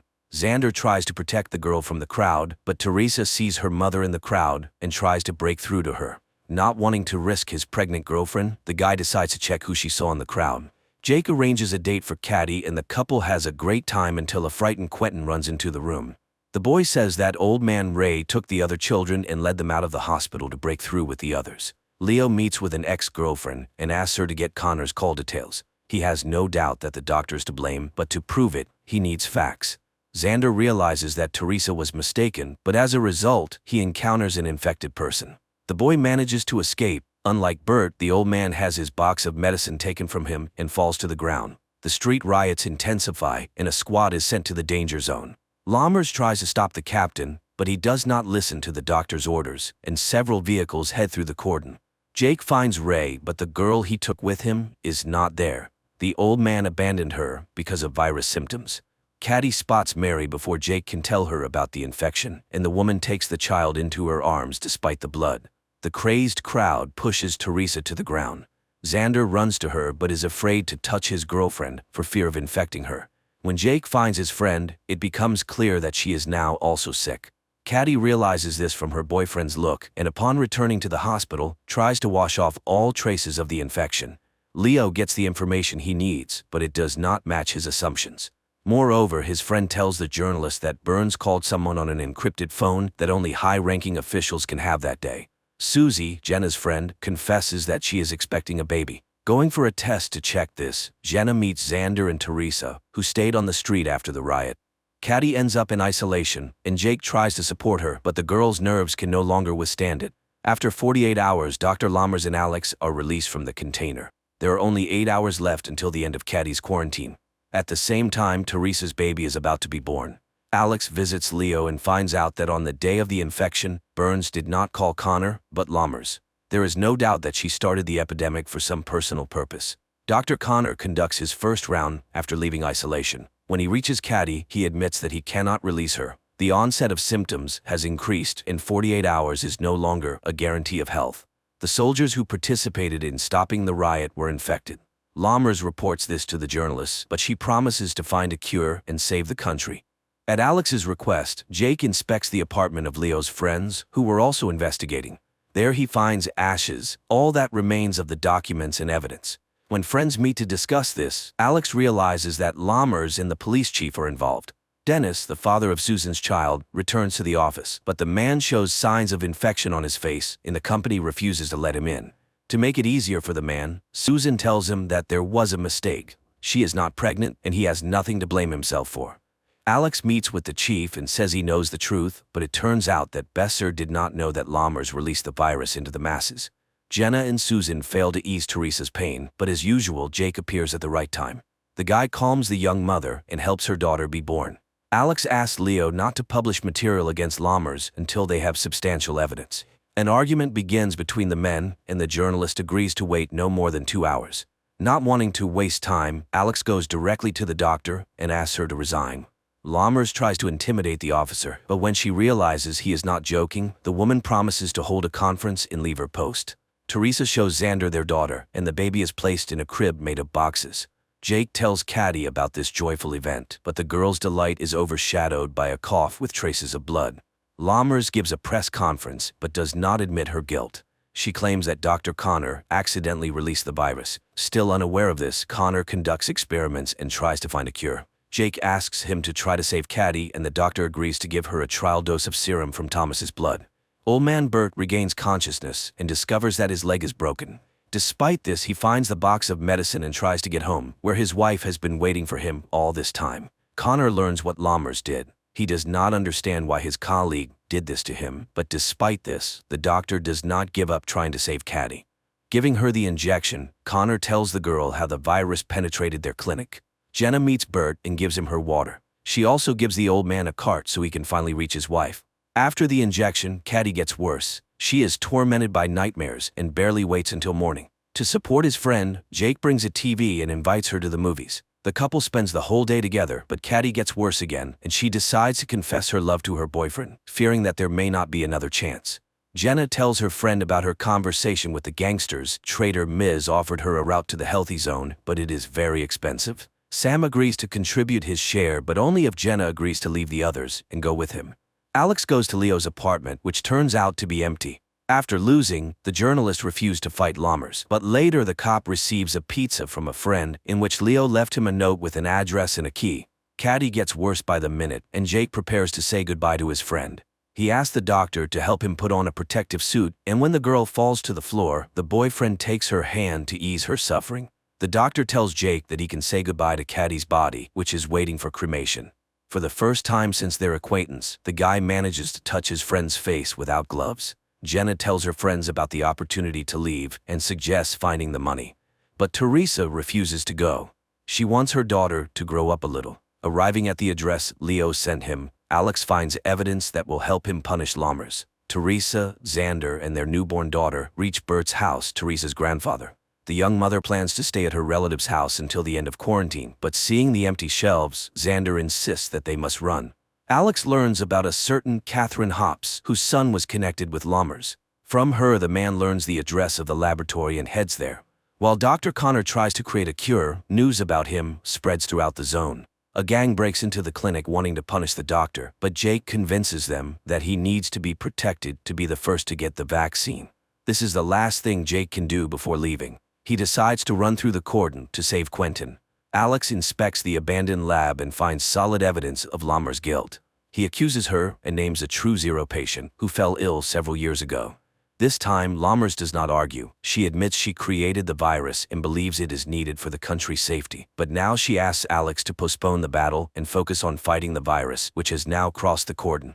An attack occurs in the hospital, and one of the gangsters becomes infected. Dr. Connor has to give him the test drug. It is his only chance not to become a victim of the bandits. Jake prepares Quentin to cross into the healthy zone and promises to find him as soon as it is all over.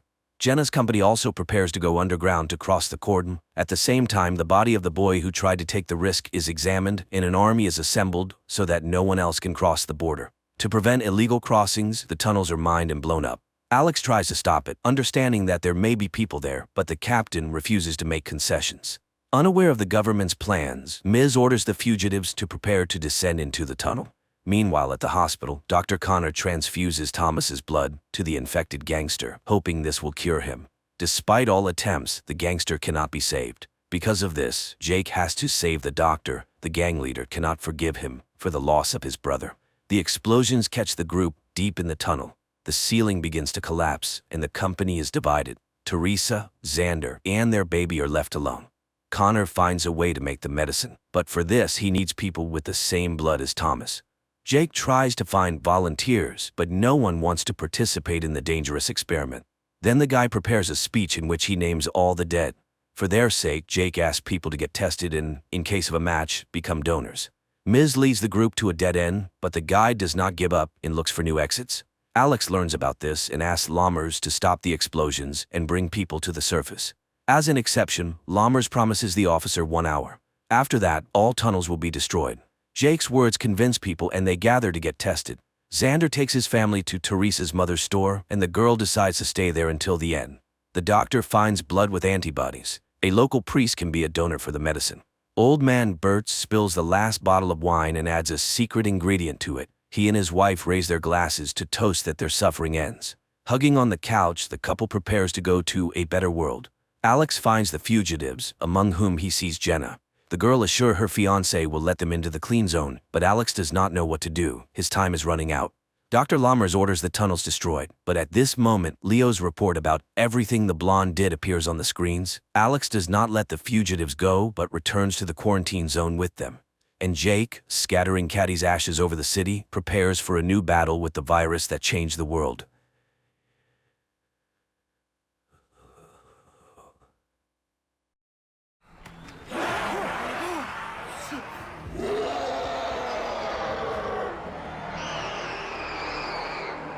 The year is 4032. Most of humanity has mutated into new creatures called abbeys. In the 21st century, Professor David Pilcher foresaw an unknown mutation in human DNA and built the town of Wayward Pines, which was meant to serve as an ark for the last surviving humans. The chosen ones, those who were destined to restore the human population, were frozen without their consent for 2,000 years. However, upon awakening, not everyone was pleased with life in a city surrounded by a tall fence with millions of monsters lurking outside. Dr. Theo Yedlin is on vacation at the beach. In a bar, he strikes up a conversation with a stranger who, at first glance, doesn't raise any suspicion. But the casual chat ends strangely. Yedlin wakes up several years later to find himself in the town of Wayward Pines. On his way to the hospital, accompanied by a group of strangers, Theo manages to escape. He seeks help at the first house he finds, hoping to call the police. But as he observes the strange behavior of the homeowners, Theo begins to doubt if he's doing the right thing.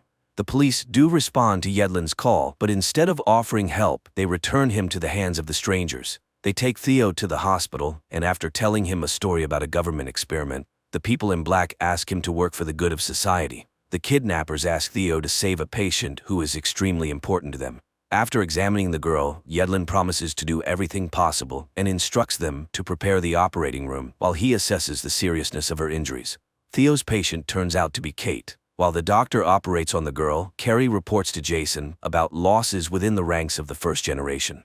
Looking at a photo of his rival, the dictator realizes that as long as Ben is free, their movement in the city are in danger. This is confirmed by Megan, who appears in the room. She reminds him of Pilcher's main rule: clear laws, strict punishment.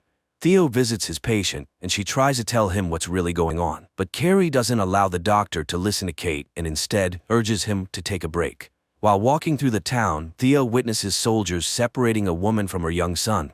The doctor tries to intervene but is once again prevented from understanding what's going on and is forced to walk away. However, later Yedlin does learn the woman's fate. She is brought to the central square along with others, accused of rebellion. Jason addresses the cheering crowd, assuring everyone that his cruelty is the path to humanity's salvation. After these words, he executes the woman without any explanation. Megan visits Kate in the hospital room and suggests they unite for the future of Wayward Pines. But Kate attacks her rival, armed with a scalpel. Kate confesses that she will never watch as dictators destroy the world. She raises the scalpel and ends her suffering. Mario brings Theo and other prisoners to the wall. He opens a passage and, after jamming the gas pedal with a rock, sends the vehicle into the lair of the Abbeys. The monsters notice the prey but run past, trying to climb over the fence. Members of the first-generation movement watch a motivational video left for them by Pilcher, followed by footage from surveillance cameras showing the Abbeys attempting to breach the wall. The creatures sacrifice themselves to create a ramp, allowing their comrades to infiltrate Wayward Pines. Jason realizes something is wrong and orders a squad to gather and check the situation in person. Meanwhile, the prisoners, led by Ben, try to escape from the vehicle, taking advantage of the fact that the monsters are ignoring them. Military vehicles approach the wall and soldiers open fire on the Abbeys. But despite this, some creatures manage to leap over the barrier and engage in open combat. The first to be injured is Carrie. An Abbey slashes open her stomach, and Jason is forced to leave his subordinates to take his companion to the hospital. Very soon, the leader regrets his decision to get rid of Theo. No one is capable of performing the complex surgery and saving the girl. Jason orders the doctor to be found, and several vehicles must drive beyond the wall. Without resisting, Theo jumps into one of them to avoid falling into the hands of the advancing mutants. The leader of the movement asks Yedlin to perform the operation, but Theo refuses to proceed without an explanation of what's going on. Jason is forced to strike a deal with the doctor, promising to return his wife and revealing that aside from Wayward Pines, there are no other humans. The rest of the planet is overrun by Abbeys. After the surgery, Carrie regains consciousness. Another problem for the town arises: depleted supplies. Jason asks CJ to prepare for the harvest, which is beyond the wall, but the town must prepare carefully for the encounter with the Abbeys. Theo has to come to terms with his new role. He is appointed the head and most likely the only doctor in Wayward Pines. The only thing he disagrees with is the portrait of Pilcher hanging on the wall of his new office. Megan gives a lecture for the teenagers, using an Abbey body to show the mutants' weak points. One of the students admits he knows about the attempted breach, but Megan assures him that the only danger to the town is the rebels. Everything else is under control of the authorities. After examining one of the teenagers, Theo informs Jason of serious issues. Due to the food shortage, the health of the residents is at risk. However, the young dictator doesn't appreciate the doctor's tone or his attempts to change the order in Wayward Pines. CJ prepares a team for the harvest. He suggests using fire as protection against the Abbeys, and after a brief briefing, the vehicles drive beyond the wall to bring back the harvest and save the town. The monsters attack immediately as the harvesters appear, but CJ's plan works. The fire scares off the Abbeys, and the group has some time to gather food. One of the soldiers unexpectedly encounters Ben, but the young man refuses to help his old friend, fearing severe punishment for associating with a rebel. The loaded vehicles leave, and Ben doesn't manage to pass through the open gates. He then stands in front of the camera and addresses Jason, stating that all of the leader's actions are the wrong choice in tyranny. Rumors that Ben is still alive reach his mother. Teresa tries to find out details from the soldiers and persuade them to return for the boy, but no one wants to deal with the troublemakers. Ben continues to hide in the danger zone, hoping to return to Wayward Pines, but a pack of Abbeys attacks the boy, turning him into a hearty meal. Jason checks the cameras and notices that there are no Abbeys in any of the sectors. The leader celebrates, believing he has driven the monsters out and that the town is now completely safe. But it seems the mutants have a different opinion. Several soldiers are sent on a reconnaissance mission, but they spot nothing except a frightened deer. This pleases Jason greatly, as he is convinced the Abbeys have left, but Carrie sees an unpleasant side to this. If Ben isn't found, the leader will have to answer to the town for the death of one of the first generation. At night, voices are heard in Jason's house, and, loading his weapon, the young man goes downstairs. To his surprise, Pam appears before him.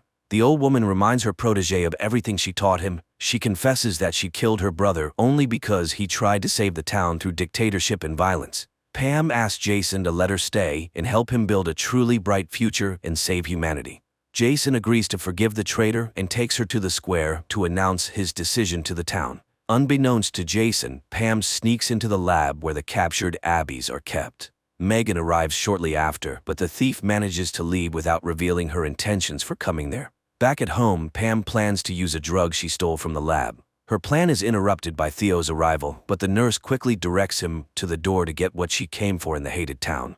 Megan learns of the stolen drug, but it turns out it wasn't a medicine. Pam had taken a smallpox sample. Meanwhile, Pam attends a meeting in Jason's office. She unexpectedly kisses her protege in a way she never had before and joins the conversation. Dr. Yedlin bursts into the room. He orders everyone to leave without touching anything and avoiding contact with people. The doctor then reveals Pam's plans, and the woman doesn't even attempt to resist. Pam admits that, in her opinion, Wayward Pines should be destroyed. She asks Jason to put an end to the story, but the leader orders the traitor to be arrested.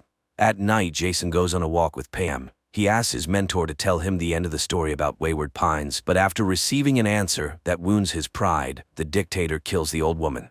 A few days after the Abbey attack, Xander finally wakes up at the bottom of a deep well. There, the young man is found by a mutant, but he manages to defeat the monster and climb to the surface. At a meeting on the problems of Wayward Pines, CJ discusses the need to increase the area of crops. The population is growing, but food is becoming scarcer. Carrie and Megan believe it's too early to address this issue, but Jason supports the farmer and allows him to search for new fields. Xander is quietly approached by a man with a knife. He demands that Xander reveal who sent him and who currently rules the town.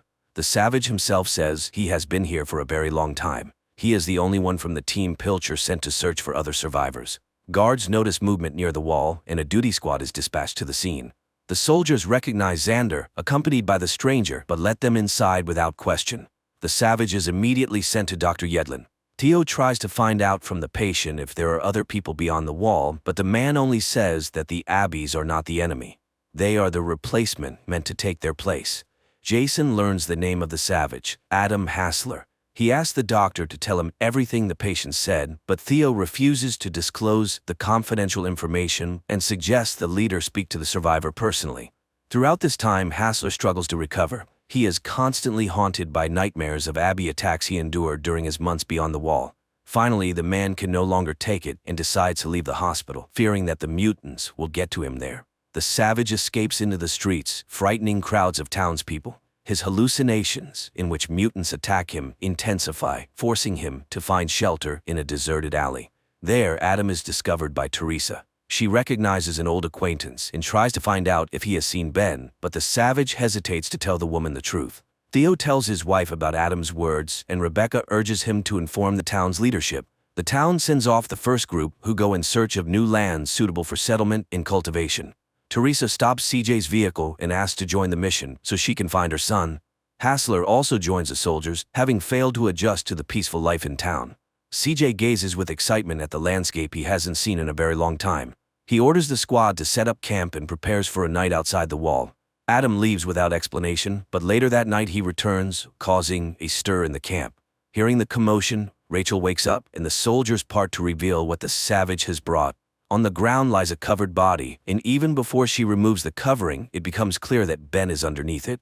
Rebecca brings Lucy, the girl she's trying to protect from the harsh rules of Wayward Pines, into her home. Upon learning that the girl is to be placed in the breeding program, Theo becomes furious and supports his wife's decision. Frank, Lucy's brother, feels responsible for her rule-breaking. He escapes from the academy and goes for an evening walk, but in the city center he faces a greater shock, and Abby appears on the town's carousel. The mutant stands tall before the boy, and this is caught on surveillance cameras. Jason orders the main streets to be cordoned off and makes sure no one finds out what's happening. Several armed men come to the boy's aid, but Carrie asks the leader not to destroy this creature. It is the first female Abby they have encountered. Despite attempts to keep the incident a secret, Frank becomes a school hero. Megan studies the new creature and reports to the leadership about the behavioral differences. According to the scientist, the female is much calmer than her counterparts, and the other captive Abbies have also become more peaceful since her arrival. The doctor also shows the Abby's palm. It bears a strange pattern, unlike any scars. Megan believes this pattern might help them learn more about the mutants and eventually eradicate them. A search of the city yields no results. No other creatures are found, nor are there any breaches in the wall. No one can explain how the female managed to enter the city or why she did so. The only explanation that comes to Jason's mind is that the Abbies may have accomplices among the population. Jason turns to Rebecca for help. She designed the city and may know the way the Abbie got inside. Upon learning that a new Abbie has appeared in the lab, Theo requests access to the research. Carrie agrees, but she warns the doctor that not all group members will like this. Naturally, Carrie is referring to Megan. The scientist makes every effort to appear satisfied with the doctor's presence, but she disobeys all of Yedlin's orders and conducts experiments that could harm the mutant. The Abbies have quickly learned the lesson with fire. After making torches, they surround the cornfield and set it ablaze. The creature in the lab at that moment feels everything that is happening to its pack. Several years before the current events, unaware that a human invasion is imminent, the Abbie tribe enjoys a peaceful life deep in the forest. But suddenly a helicopter appears over the mutants' camp, and most of the tribe is wiped out. Only a few survive, with no other choice but to seek revenge. In the city, a siren blares, and panic begins. At the same time, the Abbies set another field on fire, knowing that by doing this, they are depriving humans of any chance of survival. Adam is the first to notice the mutants approaching. He raises the alarm and orders the squad to move to a safe place, but it's already too late. The first creatures infiltrate the camp, and one of them attacks Teresa. Megan, unaware of anything, works on reports in the lab. She is only distracted when the Abbies start banging on their cages, and the close proximity no longer feels safe. Theo learns that the food fields are burning. At that moment, Carrie arrives and asks the doctor to return to the hospital and prepare for a difficult night. Jason sends out several dozen vehicles, all civilian men, or to extinguish the fields, while the military protects them from Abbie attacks. Realizing how this will end, Theo orders his colleagues to prepare all available beds and be ready to receive not tens but hundreds of patients. The battlefield truly becomes a nightmare. The Abbies are far more clever and resourceful. There's no one left to extinguish the fields. Soldiers fall before they can even reach them, suffering severe injuries from the mutants. Within an hour, the hospital turns into chaos. The screams of patients mix with the bustle of medical staff who are not prepared for such an onslaught. Theo tries to help everyone, but he cannot save them all, and many patients die in the hands of frightened interns. CJ recounts how the Abbies attack the camp and everyone trying to extinguish the fire. But Carrie and Megan don't believe the farmer's words. They are convinced the mutants have no intelligence and thus could not have had a plan. Jason sides with the women. He is more concerned about the fate of the harvest, but CJ has no good news. All the fields have been burned, and in less than 6 weeks the city will fall to starvation. The food shortage is not the only threat. Theo informs the leader that there is a critical shortage of medicine, and soon people will begin to die from simple colds or minor cuts. Yedlin doesn't hold back in his critique, saying that Pilcher was an idiot. In creating his own world, he failed to consider the basics. Jason's thoughts are interrupted by news that around 100 Abbies have gathered near the wall. Despite the obvious situation, the leader refuses to admit that the mutants are evolving and the advantage has long been on their side. Teresa spends several hours in intensive care, but her heart gives out, and the last thing the woman sees is her son and husband, with whom she will finally reunite. Megan performs an MRI on the Abbie, and looking at the monitor, Theo sees a surprising result. The part of the brain responsible for thinking and problem-solving is twice the size of a human's. The Abbey's roar echoes throughout the city. The monitor shows that several thousand mutants have gathered near the wall. The creatures locked in the cages respond to their kin, but the female remains remarkably calm. After a conversation with Adam, Theo examines the female Abby's hand and discovers the pattern. He becomes furious that Megan hadn't told him about the design, but the scientist doesn't understand the significance at this moment. The doctor asks Megan not to interfere while he tries to establish contact with the Abbey. In Theo's opinion, it's the only way to find out what the mutants want and save the city. Yedlin shows the mutants several cards with pictures and tries to explain their meaning. CJ had been one of those who woke up from cryosleep every 100 years to observe changes on Earth. During one such outing, the botanist met a strange young man. He still resembled a human, but had peculiar features. The stranger rambled, ate raw fish, and suffered from unknown ailments. CJ couldn't shake the new companion. The young man demanded to be taken with him and cared for. To avoid risking the others, CJ eliminated the threat. Theo asked Megan to offer the Abbey a treat, but the mutant points towards its kin.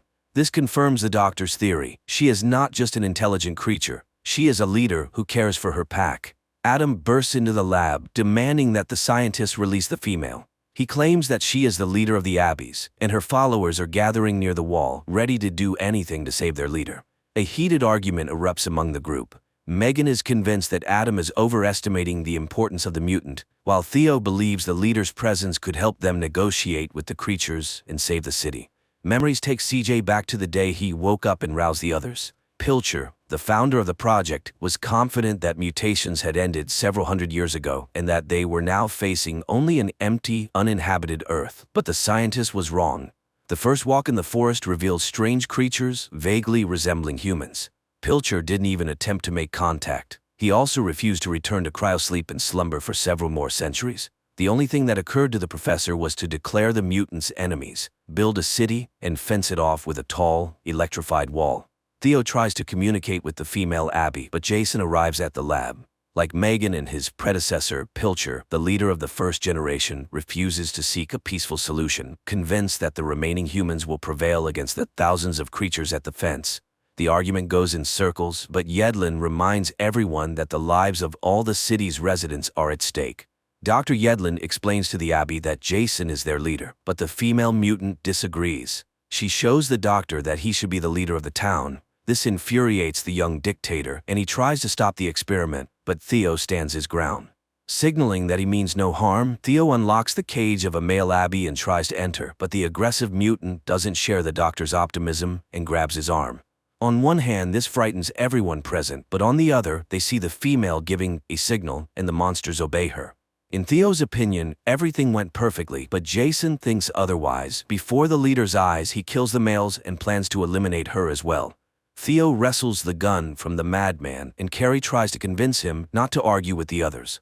She asks her friend to leave and think things over while the doctor continues his experiments. Megan notices a crimson puddle beneath her and feels unwell. The last thing she sees is the freed female Abbey behind her. At the moment when Theo was unlocking the code, the creature memorized the combination and easily repeated it. The city's residents are assured that nothing dangerous is happening and that they can continue their normal lives. But Theo returns to the lab and realizes that things are far from normal. He discovers Megan's body in the empty cage of the female Abbey. At the same time, the mutant sneaks towards the exit. Jason arrives at the scene. He orders the building to be searched, unwilling to admit that he is responsible for what happened. The soldiers search every corner of the hospital, including the underground passages, but it's already pointless. The mutant is running through the forest, making her way to her kind. Suddenly, the Abbey slips off a cliff, but she manages to collect herself and lands unharmed. Dr. Yedlin insists that they must warn the townspeople. If the female Abbey reaches the exit, she will likely open it for thousands of her kin. But Jason stubbornly holds his ground. He plans to send unarmed townsfolk to search for the creature and fight the other Abbeys. The town's school children are locked in the school building. The other residents are also informed of the Abbey's escape and are ordered to lock themselves in their homes to avoid encountering the creature. The Abbey hides in the forest and notices Frank and Lucy walking by. She also sees a couple in love, but she doesn't attack the teenagers, trying to avoid detection. After this, the monster heads straight for the city and attacks one of the soldiers who participated in the hunt. The scream of the unfortunate soldier echoes throughout Wayward Pines, warning the residents of the danger. The Abbey takes the body of its victim with it.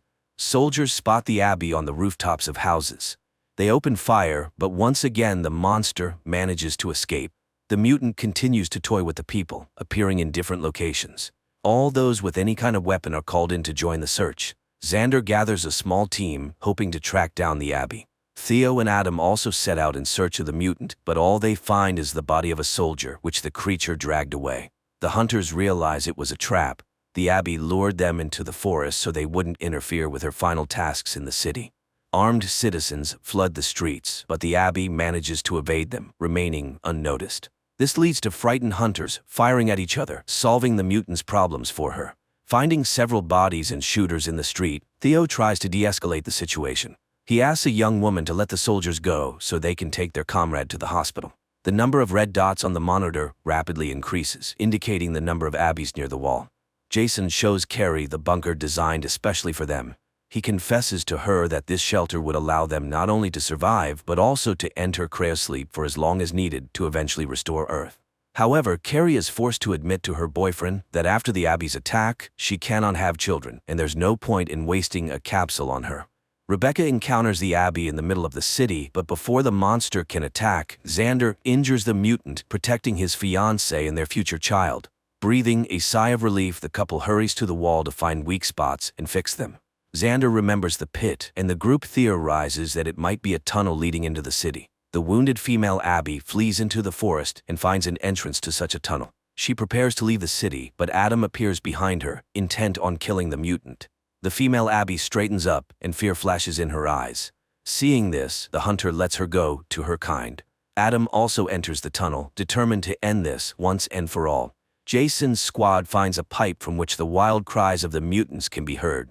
The leader orders the passage to be blown up, hoping this will stop the wild mutants. Adam manages to escape from the other side of the tunnel, but there, he is met by a crowd of wild, hungry Abbeys. However, the female with the pattern on her hand does not allow them to harm the man who saved her life and helped her escape. Hassler walks past unharmed. Despite the return of the leader, the crowd of Abbeys does not leave the area around the fence. The Abbey leader reaches the camp and is taken in by caring elders, remembering all those who became victims of humanity. Observing the Abbeys, Carrie sees that the escaped female is getting worse, and her kin gather around to say their goodbyes. But Jason is not moved by this news. He sees no tragedy in the death of an ordinary mutant. Realizing that all the city's problems are caused by the dictator's stubbornness, Theo decides to address the issue and turns to Xander for help, but the men don't have time to discuss things. CJ invites the doctor to an important meeting with Jason. The leader offers two options: surrender and accept their end, or go back into cryosleep. The female Abby's condition worsens, but her kin don't abandon her. They treat her wound and do everything they can to keep their leader alive. Jason addresses the townspeople, tells them about the Abbey invasion, and gives instructions for the evacuation. This causes unrest, but CJ steps in to calm everyone down, assuring them that the process is completely safe. After giving several lectures, CJ heads to the control center to check the equipment, but the plan is under threat. The program encounters a loading error. CJ informs Jason of the issue, insisting that the capsules need to be recharged. But there is hardly any time left, and the leader will have to choose who gets to leave the danger zone first. To make the right decision, Jason asks Dr. Yedlin to check all the citizens' profiles and assess their health on a 5-point scale. Theo dislikes this idea and suggests using a lottery to choose the lucky ones, but Jason insists that only those valuable for reproduction should remain in the end. Yedlin decides to use Carrie. He tells her that Jason has decided to leave her to be torn apart by the Abbeys because of her inability to have children. The doctor convinces her of his truth and suggests she eliminate the traitor. Many years ago, while planning the construction of a new world, David Pilcher adopted a child to make him the heir to everything. But before signing the papers, the professor meets the boy's mother, Carrie. She was the one who gave her son to the professor, who later named him Jason. While flipping through his fiancée's personal file, Jason finds a secret folder where he discovers that his fiancée is actually his biological mother. At that very moment, Carrie enters the room. The calm conversation escalates into a scuffle and a fight. Finally, a gunshot is heard in the room. Jason recalls the first time he saw Carrie, how she was introduced to the new world, and how he promised she would always be safe. But now the once-in-love young people are on the floor, in pools of crimson. As Jason fades, Carrie takes his hand to stay by his side. The female Abby regains consciousness and signals to her kin, gathering them around her. Jason is brought to the hospital, and Theo prepares him for surgery. Meanwhile, in the forest, the Abbeys are preparing for a final assault on the city. The residents are being prepared for evacuation into cryocapsules, but most townspeople linger around the hospital, waiting for news about their leader. After several hours of surgery, Theo announces Jason's death to everyone. The doctor assures the people that the plan remains unchanged. They will all be saved soon. CJ hands Dr. Yedlin the list Jason had made. He suggests following the old plan to avoid panic and save precious time. Registration for the capsules begins, and the first to enter are women and children. Those not on the first list are asked to wait at home for their turn, but many suspect they will never be called. Even among the children, there are excess. One of these extras is Frank, who had once openly told Theo that he didn't want to have children. Xander also doesn't receive an invitation. He realizes this is Yedlin's personal revenge for taking his wife. The closer the Abbeys get to the fence, the more aggressive they become. Their movements are watched by the female leader, standing above the rest. Watching the screen, Theo realizes that the fence is on the verge of being breached. The doctor decides to record one last message for future generations in which he urges humanity not to repeat David Pilcher's experiments. Such endeavors only lead to dire consequences. To somehow fix the situation, Dr. Yedlin plans to inject himself with 3 strains of dangerous viruses involuntarily surrendered to the Abbeys. This is how he intends to wipe out the terrible mutant species. Those who didn't get a place in the capsules begin to panic and search for alternative ways out. Riots break out in the city. Only Xander and Frank calmly accept their fate, sitting in a small street bar. Theo arrives to pick up the boys and take them to the departure point, but the road is blocked by 2 young men with a burning bottle and a firm decision to steal the car. Xander manages to calm the boys down, and the group leaves. On the way, Theo picks up another passenger, his intern Arlene. Yedlin returns to the lab to inject himself with the virus strains and head for the wall. But there he is met by Carrie, who asks to take on this mission herself. After Jason's death and the news that he was her son, she no longer wants to run from her fate. Learning that she has already injected herself with the viruses, Theo agrees to leave with the others. As a parting gesture, he gives her one more vial, which will numb her pain during the encounter with the Abbeys. Before the capsules are launched, Theo wishes the travelers a safe journey. He admits that he doesn't know what awaits them in the future, but hopes it will be better than the present. People take their places as the city slowly comes to a standstill in the face of danger. CJ is supposed to be the last to take his place, but his capsule malfunctions and the man sees his wife, who has been dead for several hundred years. Nevertheless, CJ decides to stay behind, hoping that one day he can change the world. Carrie opens the wall and steps outside the city, into the land where the Abbeys will live for many centuries. And so the series ends.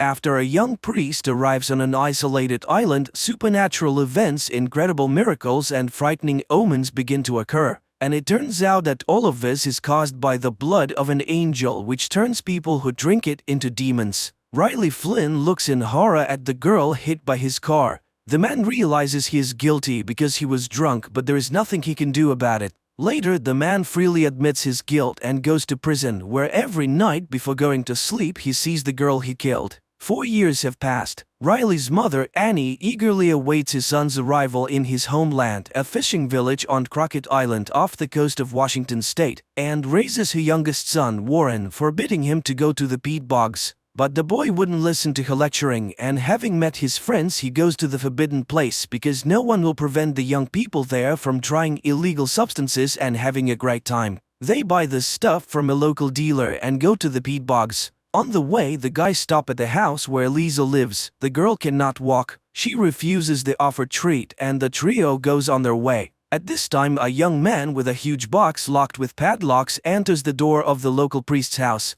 The boys get into a boat and make their way to the far shore of the island. It's already dark, so when they hear a sound of huge wings, the boys mistake them for a giant heron taking off. The peat bogs are also teeming with stray cats that were brought here from the mainland, and they feed on old remains because up until the 1920s, people buried their dead right in the yards. And now, when the peat bogs get flooded, those remains resurface. Warren knows this because after storms, all this creepiness washes ashore where their house stands. The boys settle in their usual spot and after taking some revelatory substances start telling tales about local ghosts. At that moment loud cat cries are heard from the bushes and Warren, shining his flashlight in that direction, sees two burning eyes following them, but they immediately disappear and the boy forgets about the incident.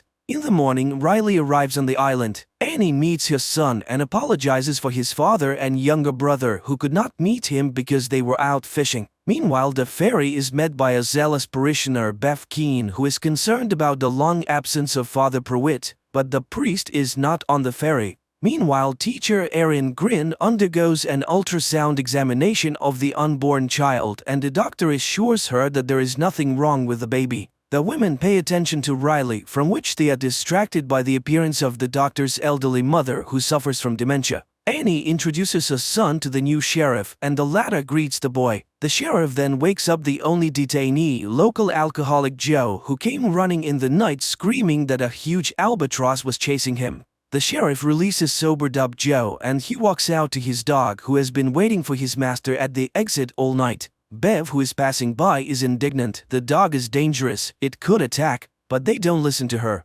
Meanwhile, Riley and Annie reach their house. The woman shares her problems. There has been an oil spill accident and now fishermen can only catch fish according to their quota. Naturally, this causes money problems. Previously, hundreds of families lived on the island, but now there are only dozens left. In the meantime, there is a meeting at the school because a storm is coming to the island very soon and it is necessary to make sure the shelter is ready. The new sheriff calls for it to be equipped in the school, but Bev objects. Everything has been ready in the church for a long time and there is no need to change anything.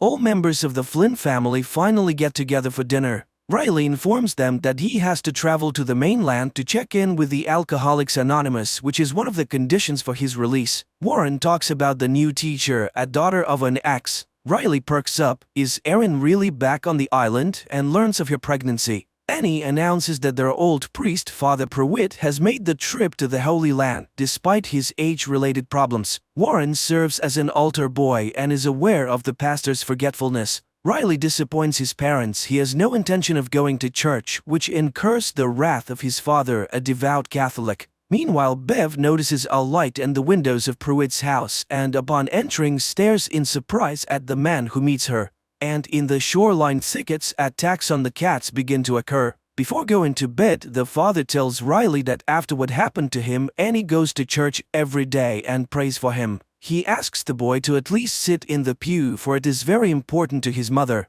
At this time, the new sheriff and his son perform namaz before going to bed. The doctor catches the mother trying to climb to the second floor, and Riley sees Warren climb out the window to go to his friends. At night, Riley as usual sees recurrent dreams of the dead girl and of himself sitting in the boat. The dawn is breaking. The altar workers are preparing for the upcoming church service and notice that the wine bowls are already full. The congregation takes their seats. Bev opens the service, people sing hymns while the new priest enters the room. Paul Hill has been sent to replace Father Pruitt, who has left and is hospitalized on the mainland. Paul conducts the service and administers communion to the faithful except for Riley, who has refused to do so. The new priest calls all the parishioners by name, explaining this by Pruitt's stories. Riley decides to accompany Erin, and the young people reminisce about their past encounters and talk about their experiences. They both vowed not to go back, but nevertheless they are on the island again.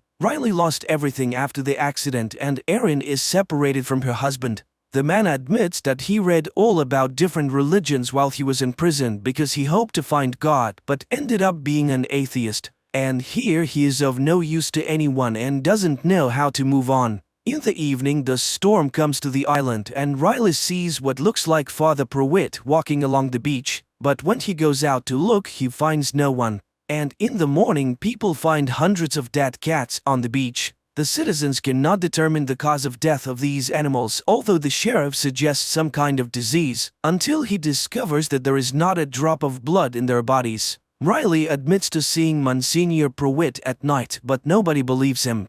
Later, the man travels to the mainland while Father Paul holds a service, but the church is almost empty. Of the regular parishioners, there's only Lisa, the mayor's paralyzed daughter. The priest gives her communion, then walks her home and learns that the girl's mutilation is the result of an accidental shooting by drunk Joe.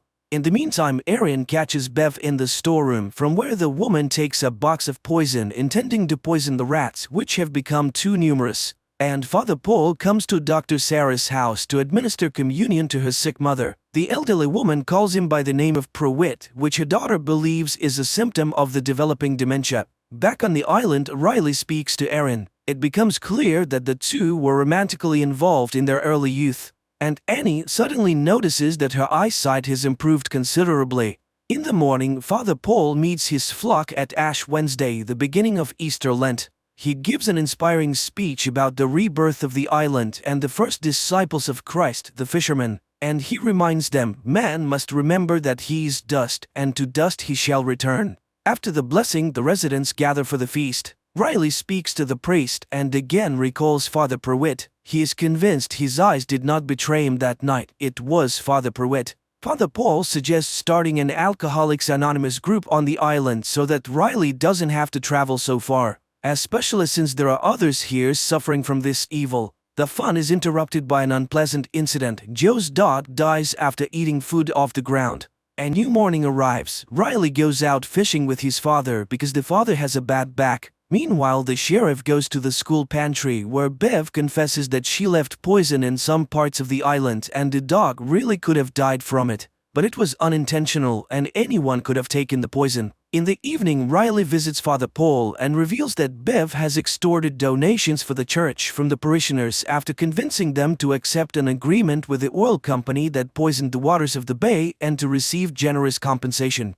And it's the same story everywhere else in the world. Villages are getting poorer and churches are getting more luxurious. The father reminds Riley that he was once a believer, and the boy expresses his contempt for the doctrine of good deity because the idea that suffering leads to purification is appalling. At night, Erin sees a mysterious creature near her house and noticing the bloody discharge rushes to the doctor. But Sarah reassures the woman there is nothing wrong with her baby. Later, she has to convince the frightened mother that she just imagined a face in the window. Meanwhile, the dealer passing by an empty house hears strange noises inside. He walks through the door and is attacked.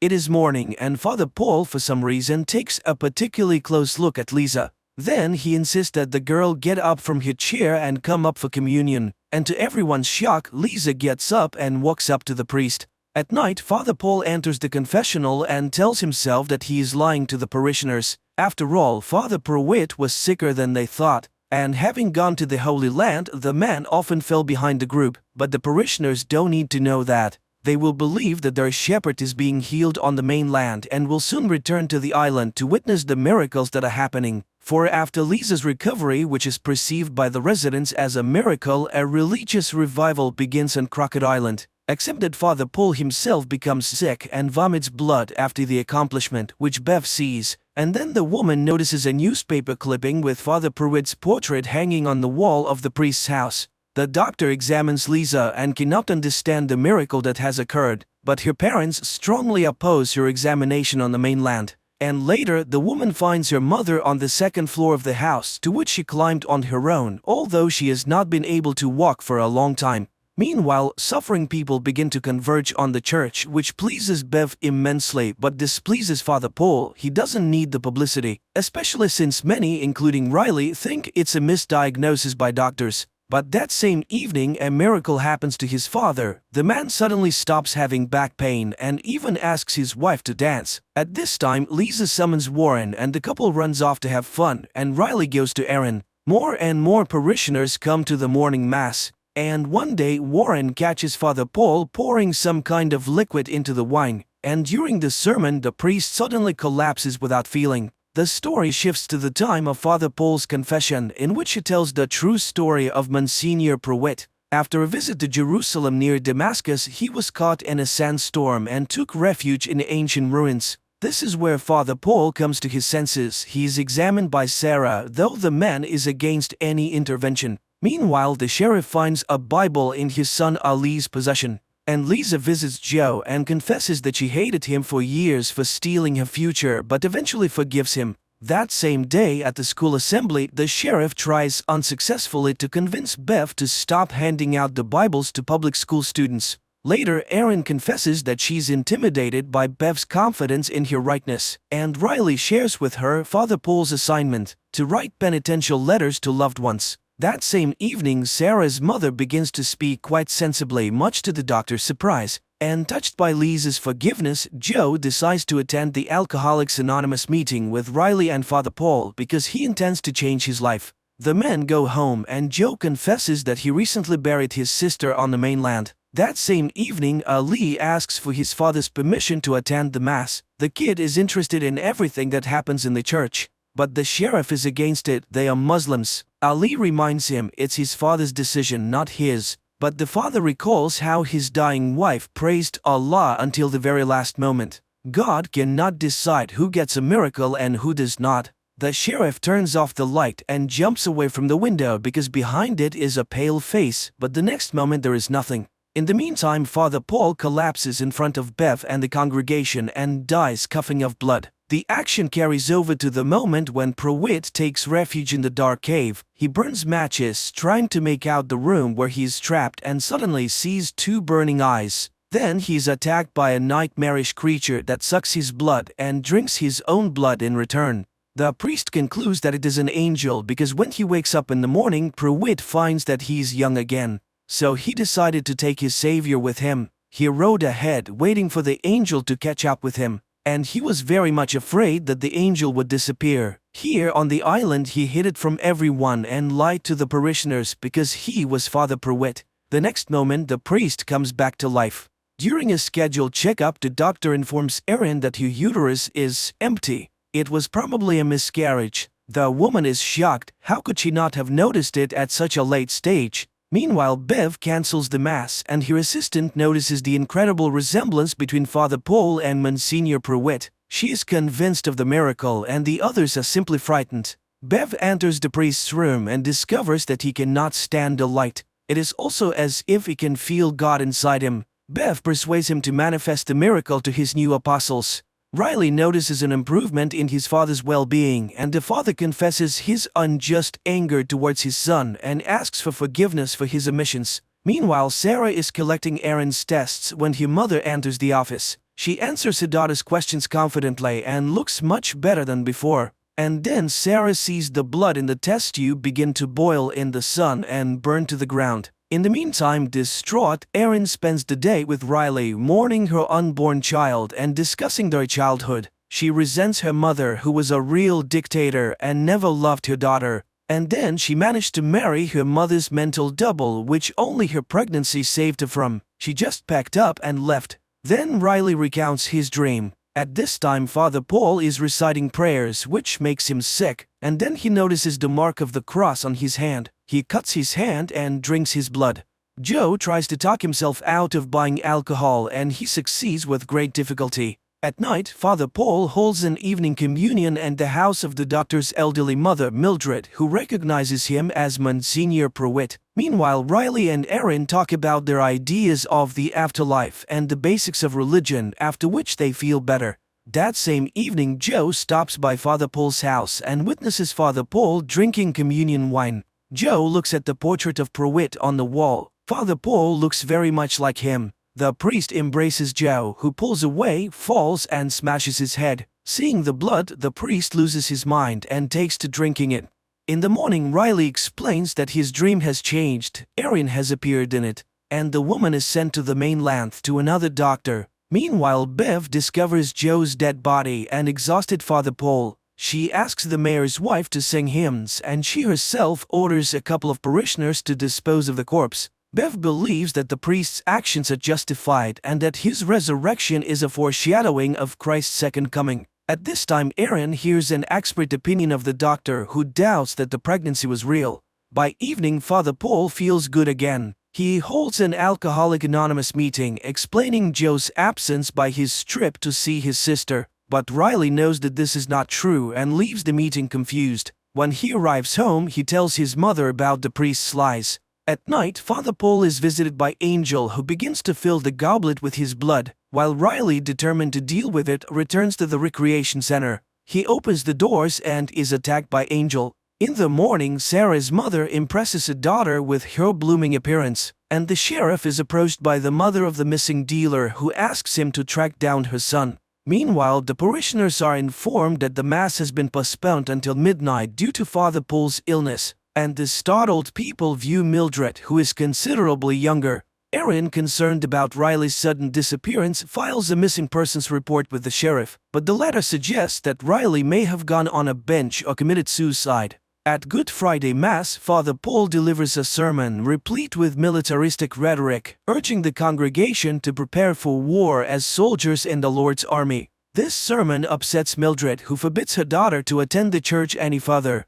At night, Erin is visited by Riley, who asks her to go in a boat with him. The woman agrees, even though she suspects something is amiss. After sailing far from the island, Riley recounts what has happened to him. After Angel's attack, he quickly recovered under Father Paul's care. When Riley tried to go outside, he was burnt and was forced to return and listen to the revelations of Father Paul. The priest is convinced that the angel's blood is a gift from God, and he mixes it into his communion wine to cure the people of Crockett Island of all illnesses. The priest also admitted that he had killed Joe, but according to him, the murder was justified. He also believes that the vampirism traits they both display are the grace of God, which Bev fully agrees with. Father Paul demonstrated to the boy his desire for blood as food, but reassured him that this would soon pass. Nevertheless, Riley is not ready to acknowledge what has happened as divine providence, while the priest reminds him of the fear of all who have seen miracles. Meanwhile, Bev brings Riley the goblet of the congregation's blood, and he drinks it. The priest releases Riley without listening to Bev's objections, for the man's rebirth is complete. Outside, Riley notices how his perception has changed. The colors are brighter and the air more saturated, and he witnesses a conversation between Mildred and his daughter. He visits his sleeping family before heading over to Erin's. Then they head out to sea, where he has nowhere to go. Riley confesses his love for Erin and asks the woman to flee the island. She reciprocates, but at this moment the dawn breaks. Riley sees in the boat the girl he killed in the accident. She smiles and takes his hand. Riley ignites and burns, turning to ash, and Erin screams in terror. The relatives find Riley's letters, while Erin returns to the island and tells Sarah about what is happening in the city. The doctor shows how her blood samples are vaporized by the sunlight and shows rejuvenated Mildred. At this time, Paul confesses to Bev that he senses Riley's death, but the woman reassures him that the boy, having received a great gift, has chosen his own path. She reminds him of Judah, who is also part of God's plan. Sarah shares with Erin and Mildred her theory that Father Paul is spreading a miracle-creating virus through communion wine. This would also explain the missing pregnancy. After all, it is a foreign element in the body which the virus has decided to deal with dramatically. At this time, Ben brings his son's letters to Father Paul. He senses that something bad has happened. One of the letters is addressed to his father, and Ben asks him to give it to the Monsignor. After Ben leaves, Paul opens the letter and receives a quote, a reminder that they are all ashes, and to dust they shall return.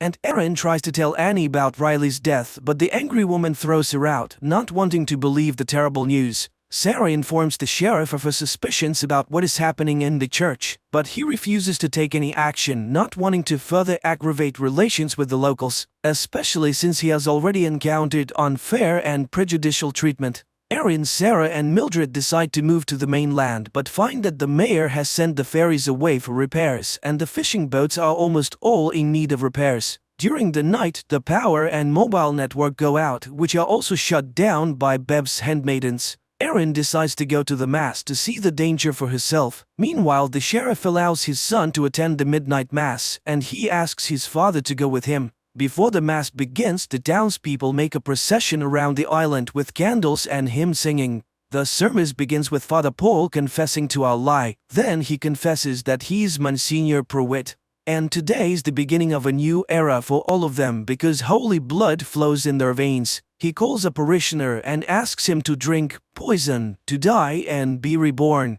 The man drinks it and drops dead. When some people see this, they rush to the exit, but the angel in shining garb stands in the doorway.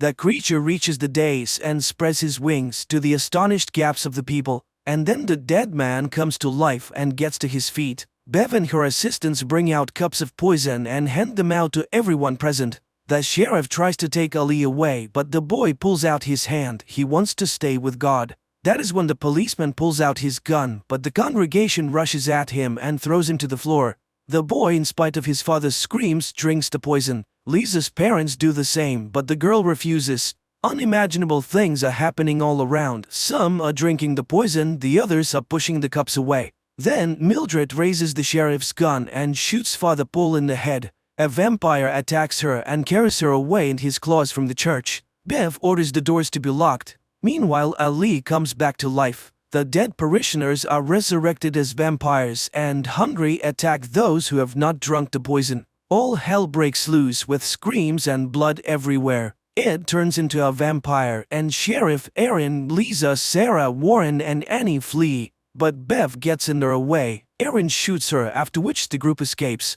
Father Paul regains consciousness while resurrected Bev and her assistant send vampires to attack the townspeople who are not present at the church. After the parishioners turned vampires have left the church, Father Paul is resurrected and, disappointed by the outcome of the mass, removes his robes and remains sitting alone on the steps of the altar of the bloody church, looking at Mildred, who has also turned. Screams can be heard in the town. The vampires are killing their loved ones and converting them. Meanwhile, the group of the runaways hide out in Aaron's house, pondering over a future plan of action. Warren recalls his canoe, which is hidden on the outskirts of the island, and Aaron realizes that the vampires needed the boats for something. She becomes terrified at the thought that some of the monsters might make it to the mainland. Suddenly, a burning bottle flies in through the window, setting the house on fire. It is Bev. She wants to settle the score with Aaron, who shot her. To allow the group to escape, Annie distracts the attackers by exposing Bev's motives. She is just jealous that God loves everyone without singling her out. Bev, who is always so right and so good, must be furious. Then Annie commits suicide by seducing the vampires with her blood. Meanwhile, John Pruitt recalls his affair with Mildred, which resulted in the birth of Sarah, who was forced to live with her fake father as such circumstances were unacceptable for the pastor. The priest admits that the main reason for bringing Angel to the island was his desire to cure Mildred and live in peace with her and his daughter as a full family. The survivors decide to split up. The adults go to burn the boats prepared by the vampires to leave for the mainland to spread vampirism, while Lisa and Warren flee toward the peat bogs, where the younger Flynn's canoe is stored. Along the way, they encounter other vampires more than once, attacking innocent people who have not attended the midnight mass. Drunk on blood, Bev proposes not to extinguish the house, but instead to burn every building on the island, following the biblical story of the end of the world and the Ark, which will be the building of the rehabilitation center. She and her assistant go to burn the city, unaware that some converts who have not lost their reason and morals refuse to kill.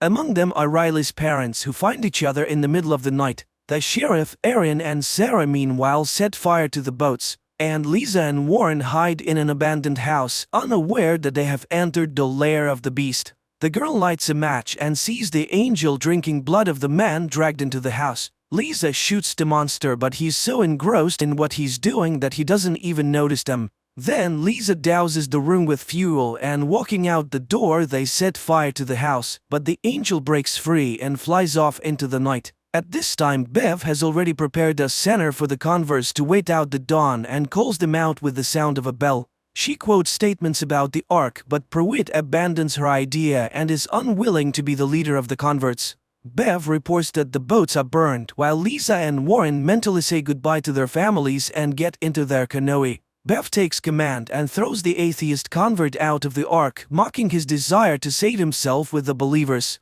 Monsignor, on the other hand, invites the man to stay in the church, for God loves everyone regardless of their views because everyone is worthy of salvation. But once inside the church, John sees Sarah, who is going to burn everything with kerosene and a lighter. He confesses that he's her father and regrets that he didn't get to know her better. But at that moment, one of Bev's underlings shoots Sarah. Enraged, Pruitt attacks him, wanting to kill him, but stops himself in time, remembering who he is and where he is. John tries to save Sarah and lets her drink his blood to turn her into a vampire, but she spits it back out, wanting to die human. John and Mildred mourn their daughter's death. They take her body, burn the church, and leave for the bridge by the river, a memorable place where Sarah often played as a child. Meanwhile, the walls of the rehab center are doused with kerosene by the surviving sheriff. Bev mocks the sheriff's religion and shoots him, and Erin emerges from the building, spilling kerosene inside, but is picked up by a flying vampire, taking her aside and gnawing at her neck. But then Ali picks up the lighter and throws it into the building. Bev takes another shot at the sheriff, but his son rushes to the man and takes him away. Realizing that there are no more places to wait out the dawn, the converts disperse, wanting to spend their last moments with their loved ones. Slowly dying, Erin shreds the wings of the blood-sucking vampire with a knife, after which the vampire struggles to rise into the air. He is spotted by Lisa and Warren, who are watching the shore from the boat, and they note the monster's slow speed and that he's unlikely to make it to the mainland before dawn. Erin dies looking up at the stars and remembering Riley. Bev leaves to meet the dawn on the beach. The wounded sheriff and his son also go to the shore, where together they begin to pray, adhering to their native religion. Monsignor Pruitt and Mildred sit on the bridge holding Sarah's body. The father renounces the church and begs his beloved for forgiveness. Finally, dawn breaks. Ali burns in the sunlight, sitting by his father's dead body. Desperate, Bev tries to dig a shelter in the sand and burns up in hysterics. Riley's parents, in a crowd of similarly converted people, greet the dawn by singing hymns praising the Lord. All the islanders burn while Pruitt and Mildred kiss against the rising sun. The only survivors, Lisa and Warren, watch the fire. Suddenly, the girl confesses that she can no longer feel her legs. And that's the end of the series. Write in the comments what you think of this series.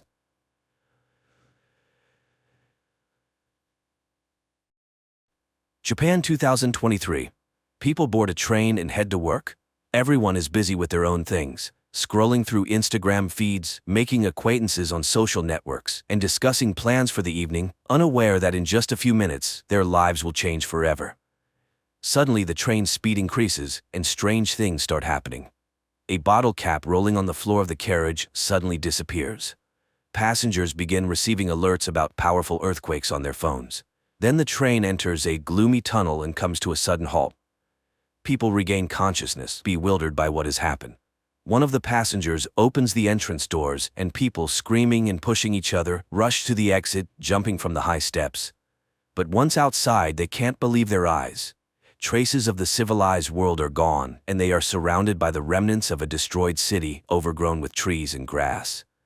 Moreover, all the carriages have disappeared without a trace, except for the fifth one they were in. As time passes, the passengers begin to get acquainted. One of the guys, Shirahama, a firefighter, examines the injured and suggests checking the tunnel behind the carriage. He is joined by a girl named Katana and a guy named Hayashima, who also wants to understand what happened. Meanwhile, the police in the city cannot figure out where the last two carriages have gone, while the rest of the train, along with the passengers, remains undamaged. The three volunteers enter the tunnel and walk through the dark underworld for a long time. Suddenly, they notice a light ahead and hurry towards it, but when they emerge outside, they are astonished. There is nothing around that would remind them of the year 2023 with skyscrapers and technology, just a vast, lifeless desert. Shocked, the trio returns to their fellow misfortune mates. Initially, people do not believe their report, but after Hayashima shows a video recording of the surroundings, they are forced to accept the new reality. After 7 hours, people languish in anticipation of rescuers, when one of the girls, Reni, secretly looks into Hayashima's bag and finds a letter marked with the criminal department's seals, leading her to suspect that the guy's a criminal. Then Reni snatches food from Katana's bag, but, thinking she was seen, discards the package. Hayashima picks it up and carries it to the train, just as Katana discovers the theft. Seeing it in the guy's hands, the passengers accuse him of theft. Moreover, Reni reports about the letter from the colony. Offended, Hayashima denies the accusations and announces his departure. At this time, Shirahama pulls out a box of fruits and offers to share them. While Katana is distributing the food, one of the guys reviews the video he made earlier, clearly showing Reni stealing the food. Realizing that Hayashima is innocent, Shirahama and Katana run after him, managing to save the guy who nearly falls into a deep ditch. In gratitude, he confesses that he works as a hairdresser and is already 30 years old. But he refuses to explain the origin of the letter from the colony. Night falls. Passengers somehow settle down to sleep, but many cannot sleep, worrying about their future. In the morning, people begin to realize that they may never return home. Shirahama tries to gather the scattering people, but a friend asks the guide not to take responsibility for others' lives. Then the firefighter confesses that because of him, his colleague was injured, losing the ability to walk. Now he believes he must help everyone he can. Together, they catch up with those who left and persuade them to return to the carriage to solve problems collectively. Seeing this, Hayashima remembers his brother who was in prison, and the letter in his bag was from him. Fate had it that he had to take on the upbringing of his younger brother, and he still feels guilty for his older brother becoming a criminal. Meanwhile, a couple of passengers explore the surrounding area and find the ruins of a high tower. This is particularly strange because the news reported its construction, which was supposed to be completed in 2026. And one of the passengers found a can in the forest dated that year. A biologist among them encountered a plant whose genetic modification takes 30 years.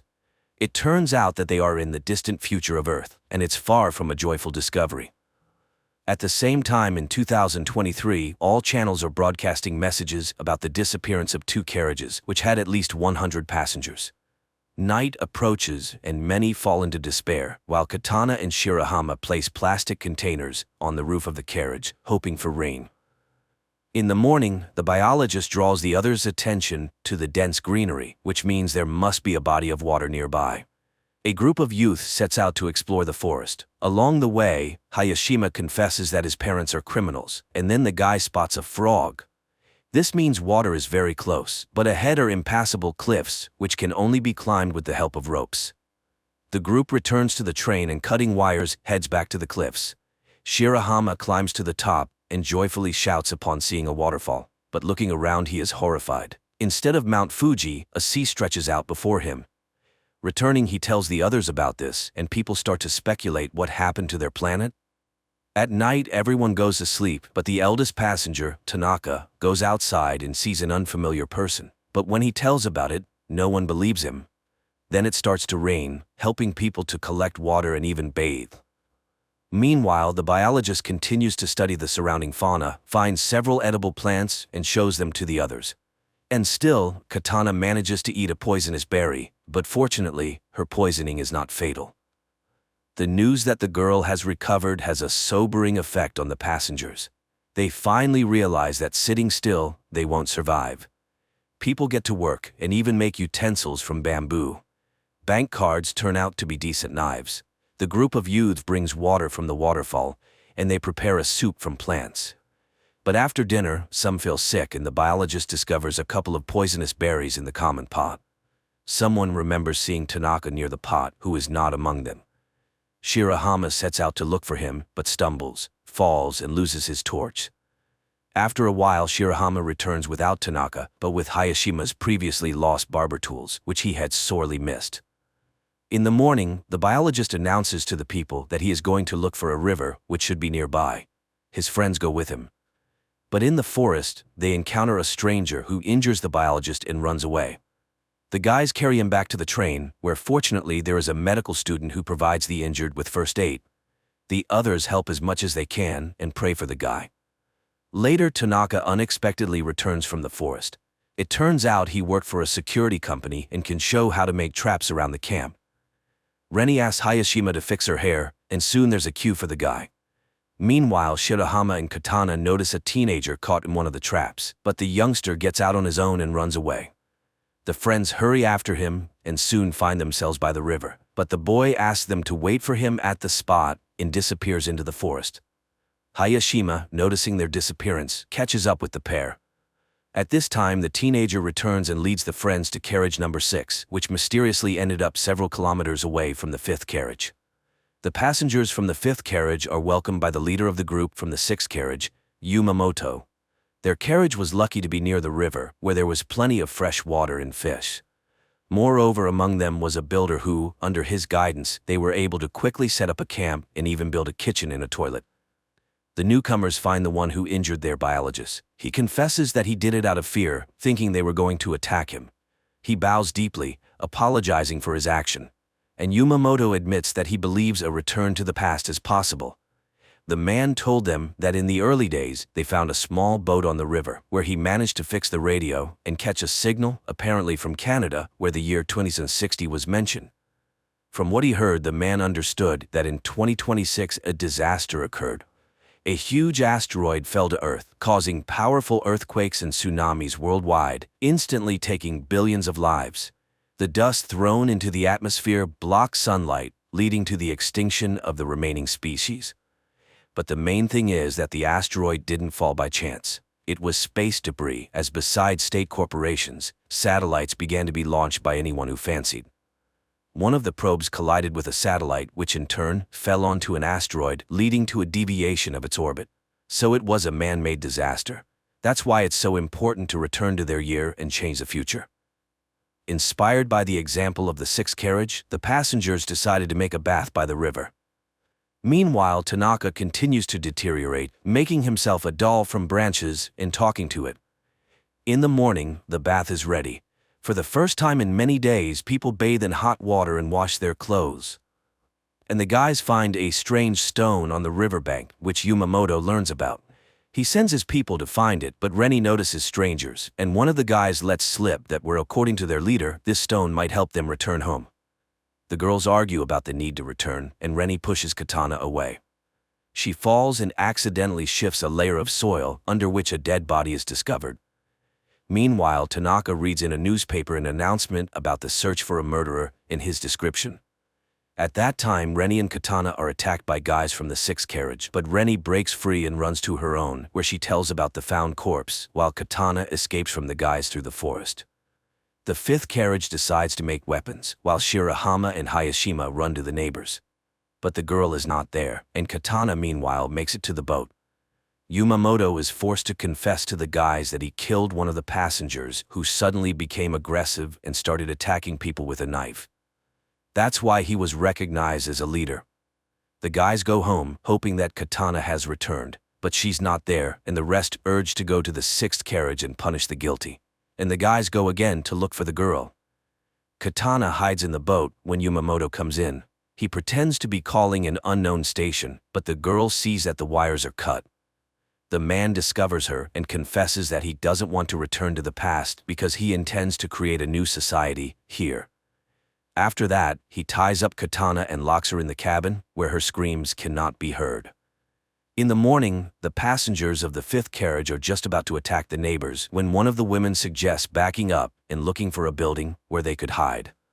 At this time, guys from the sixth carriage go to the neighbors to scavenge something, but they fall into traps. A fight starts when the rest of the sixth carriage's passengers arrive, and there are more men among them. The fight escalates into a real battle, which is stopped by the appearance of the escaped Katana, who accuses Yamamoto of lying. He is forced to admit to the deception, but he just wanted to keep people's spirits up. However, the passengers decide to exile the former leader. Before leaving, the man hands over a journal from the ship, which contains information about the tower that could help them return to the past.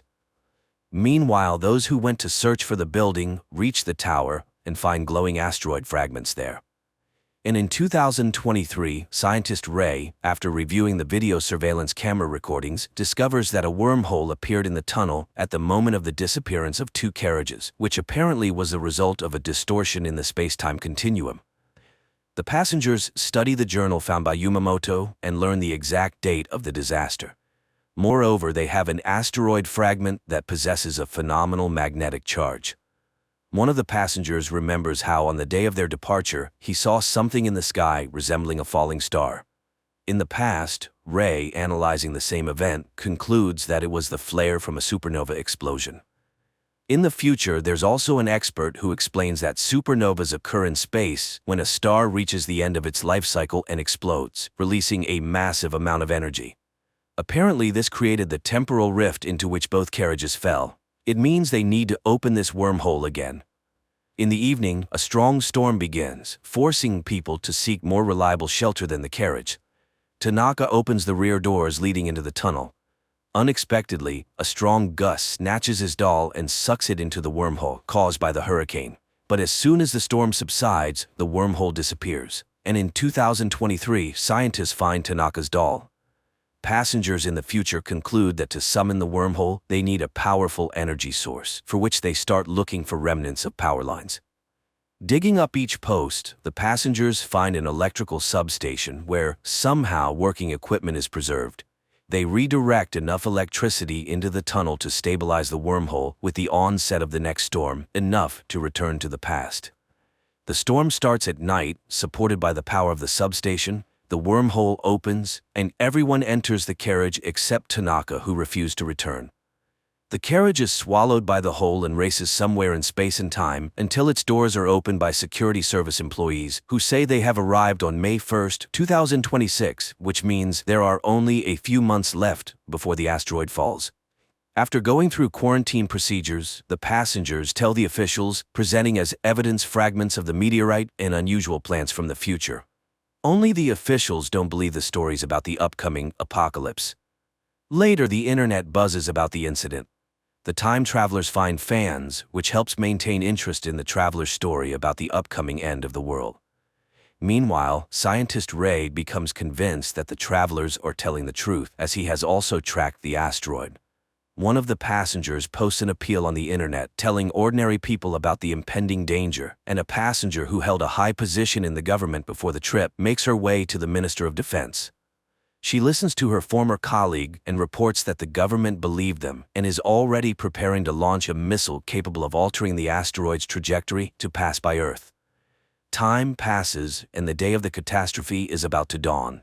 The travelers decide to gather together on the platform to find out whether it was possible to avert the disaster, and if not, to perish together. But the military successfully completes their task and changes the meteorite's trajectory, saving humanity from total extinction. Quite an unusual series where various theories about the impending doom of humanity are mixed. And the finale of the story is very relevant, emphasizing that life on Earth is the result of the actions of each living being, and the future of the planet is a collective human responsibility.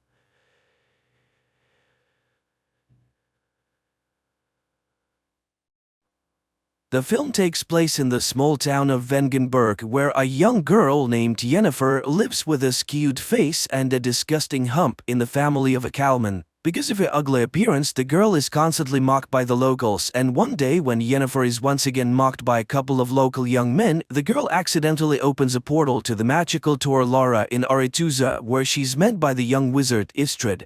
The guy is concerned. All magic leaves traces, which wizards can use to find someone who has even an ounce of magic in them. He decides to save the budding sorceress and opens a safe portal that brings Yennefer home. Time later, a beautiful and wealthy lady arrives at the farm of the girl's father to buy a pig. But upon seeing the girl, she expresses a desire to buy her too. And the father, who does not hide his disgust for his daughter, sells her for half the price of the animal, despite the pleas of her mother, who recognizes the lady as a witch. So Yennefer finds herself in the magical school of the enchantress Tissaia of Rees, where several girls are already studying. At first, Yennefer takes the separation from home hard and how low her father judged her. She even tried to commit suicide, but when classes begin, she discovers that the young wizard was right. It was her inadvertent wizardry that caused the wave and caught the attention of the school's rector, the wizardess Tissaia. The girls who study at the school have also distinguished themselves with the same unique skills.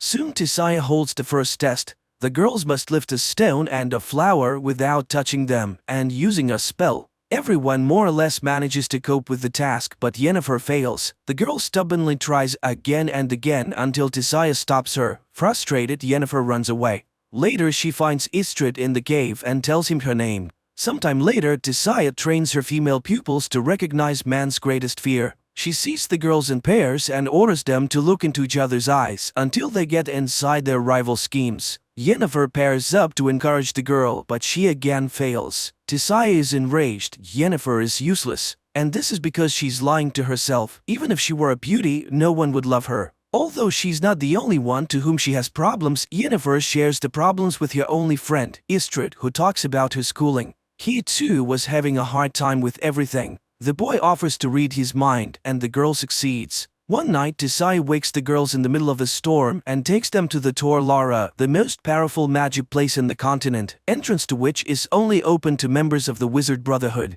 Today, there will be a test in the art of controlling the flows of chaos, which requires catching lightning in a bottle. The girls do not believe in such a possibility, and some get strong discharges even after catching the lightning. Yennefer's turn comes and she reaches up with the bottle, but it is thrown back against the wall. Enraged, she directs her power at her more fortunate opponent, Tisaya, blocking her mental blow. Later, she reprimands her apprentice she almost killed today, which means that her emotions can ruin her own. Tisaya cannot be sure that Yennefer will not go along with her feelings and harm his school, for she's to become a court sorceress, and the weak have no place near a ruler. The enchantress already doubts that there's anything in her that the wizarding chapter needs. Frustrated, Yennefer tells Istrid everything. But most importantly, the enchantress knows all about them and they won't be able to see each other again. The guy is willing to show her other, more ancient and powerful magic, but it is very dangerous. He shows her the skulls of the dead elves who built Aretuza.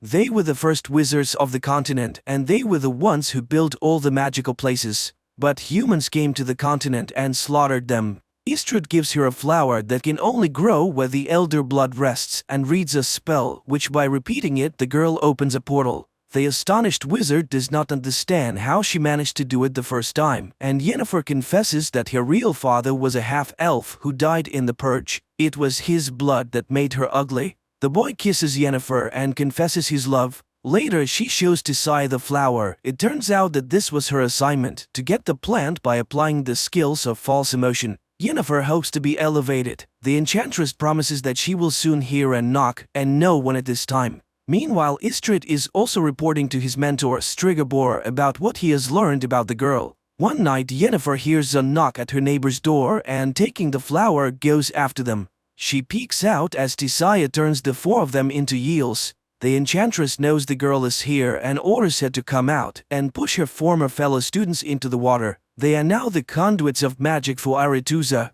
Yennefer performs this and then sees many silhouettes of former schoolmates in the water. Time passes. Yennefer enjoys a love affair with Istrid, applying what she has learned to enhance the effect of intimacy. Thus, one day she created a whole crowd that watched her intimacy and then rewarded the lovers with applause. The guy is amazed at her imagination. What will she come up with next time?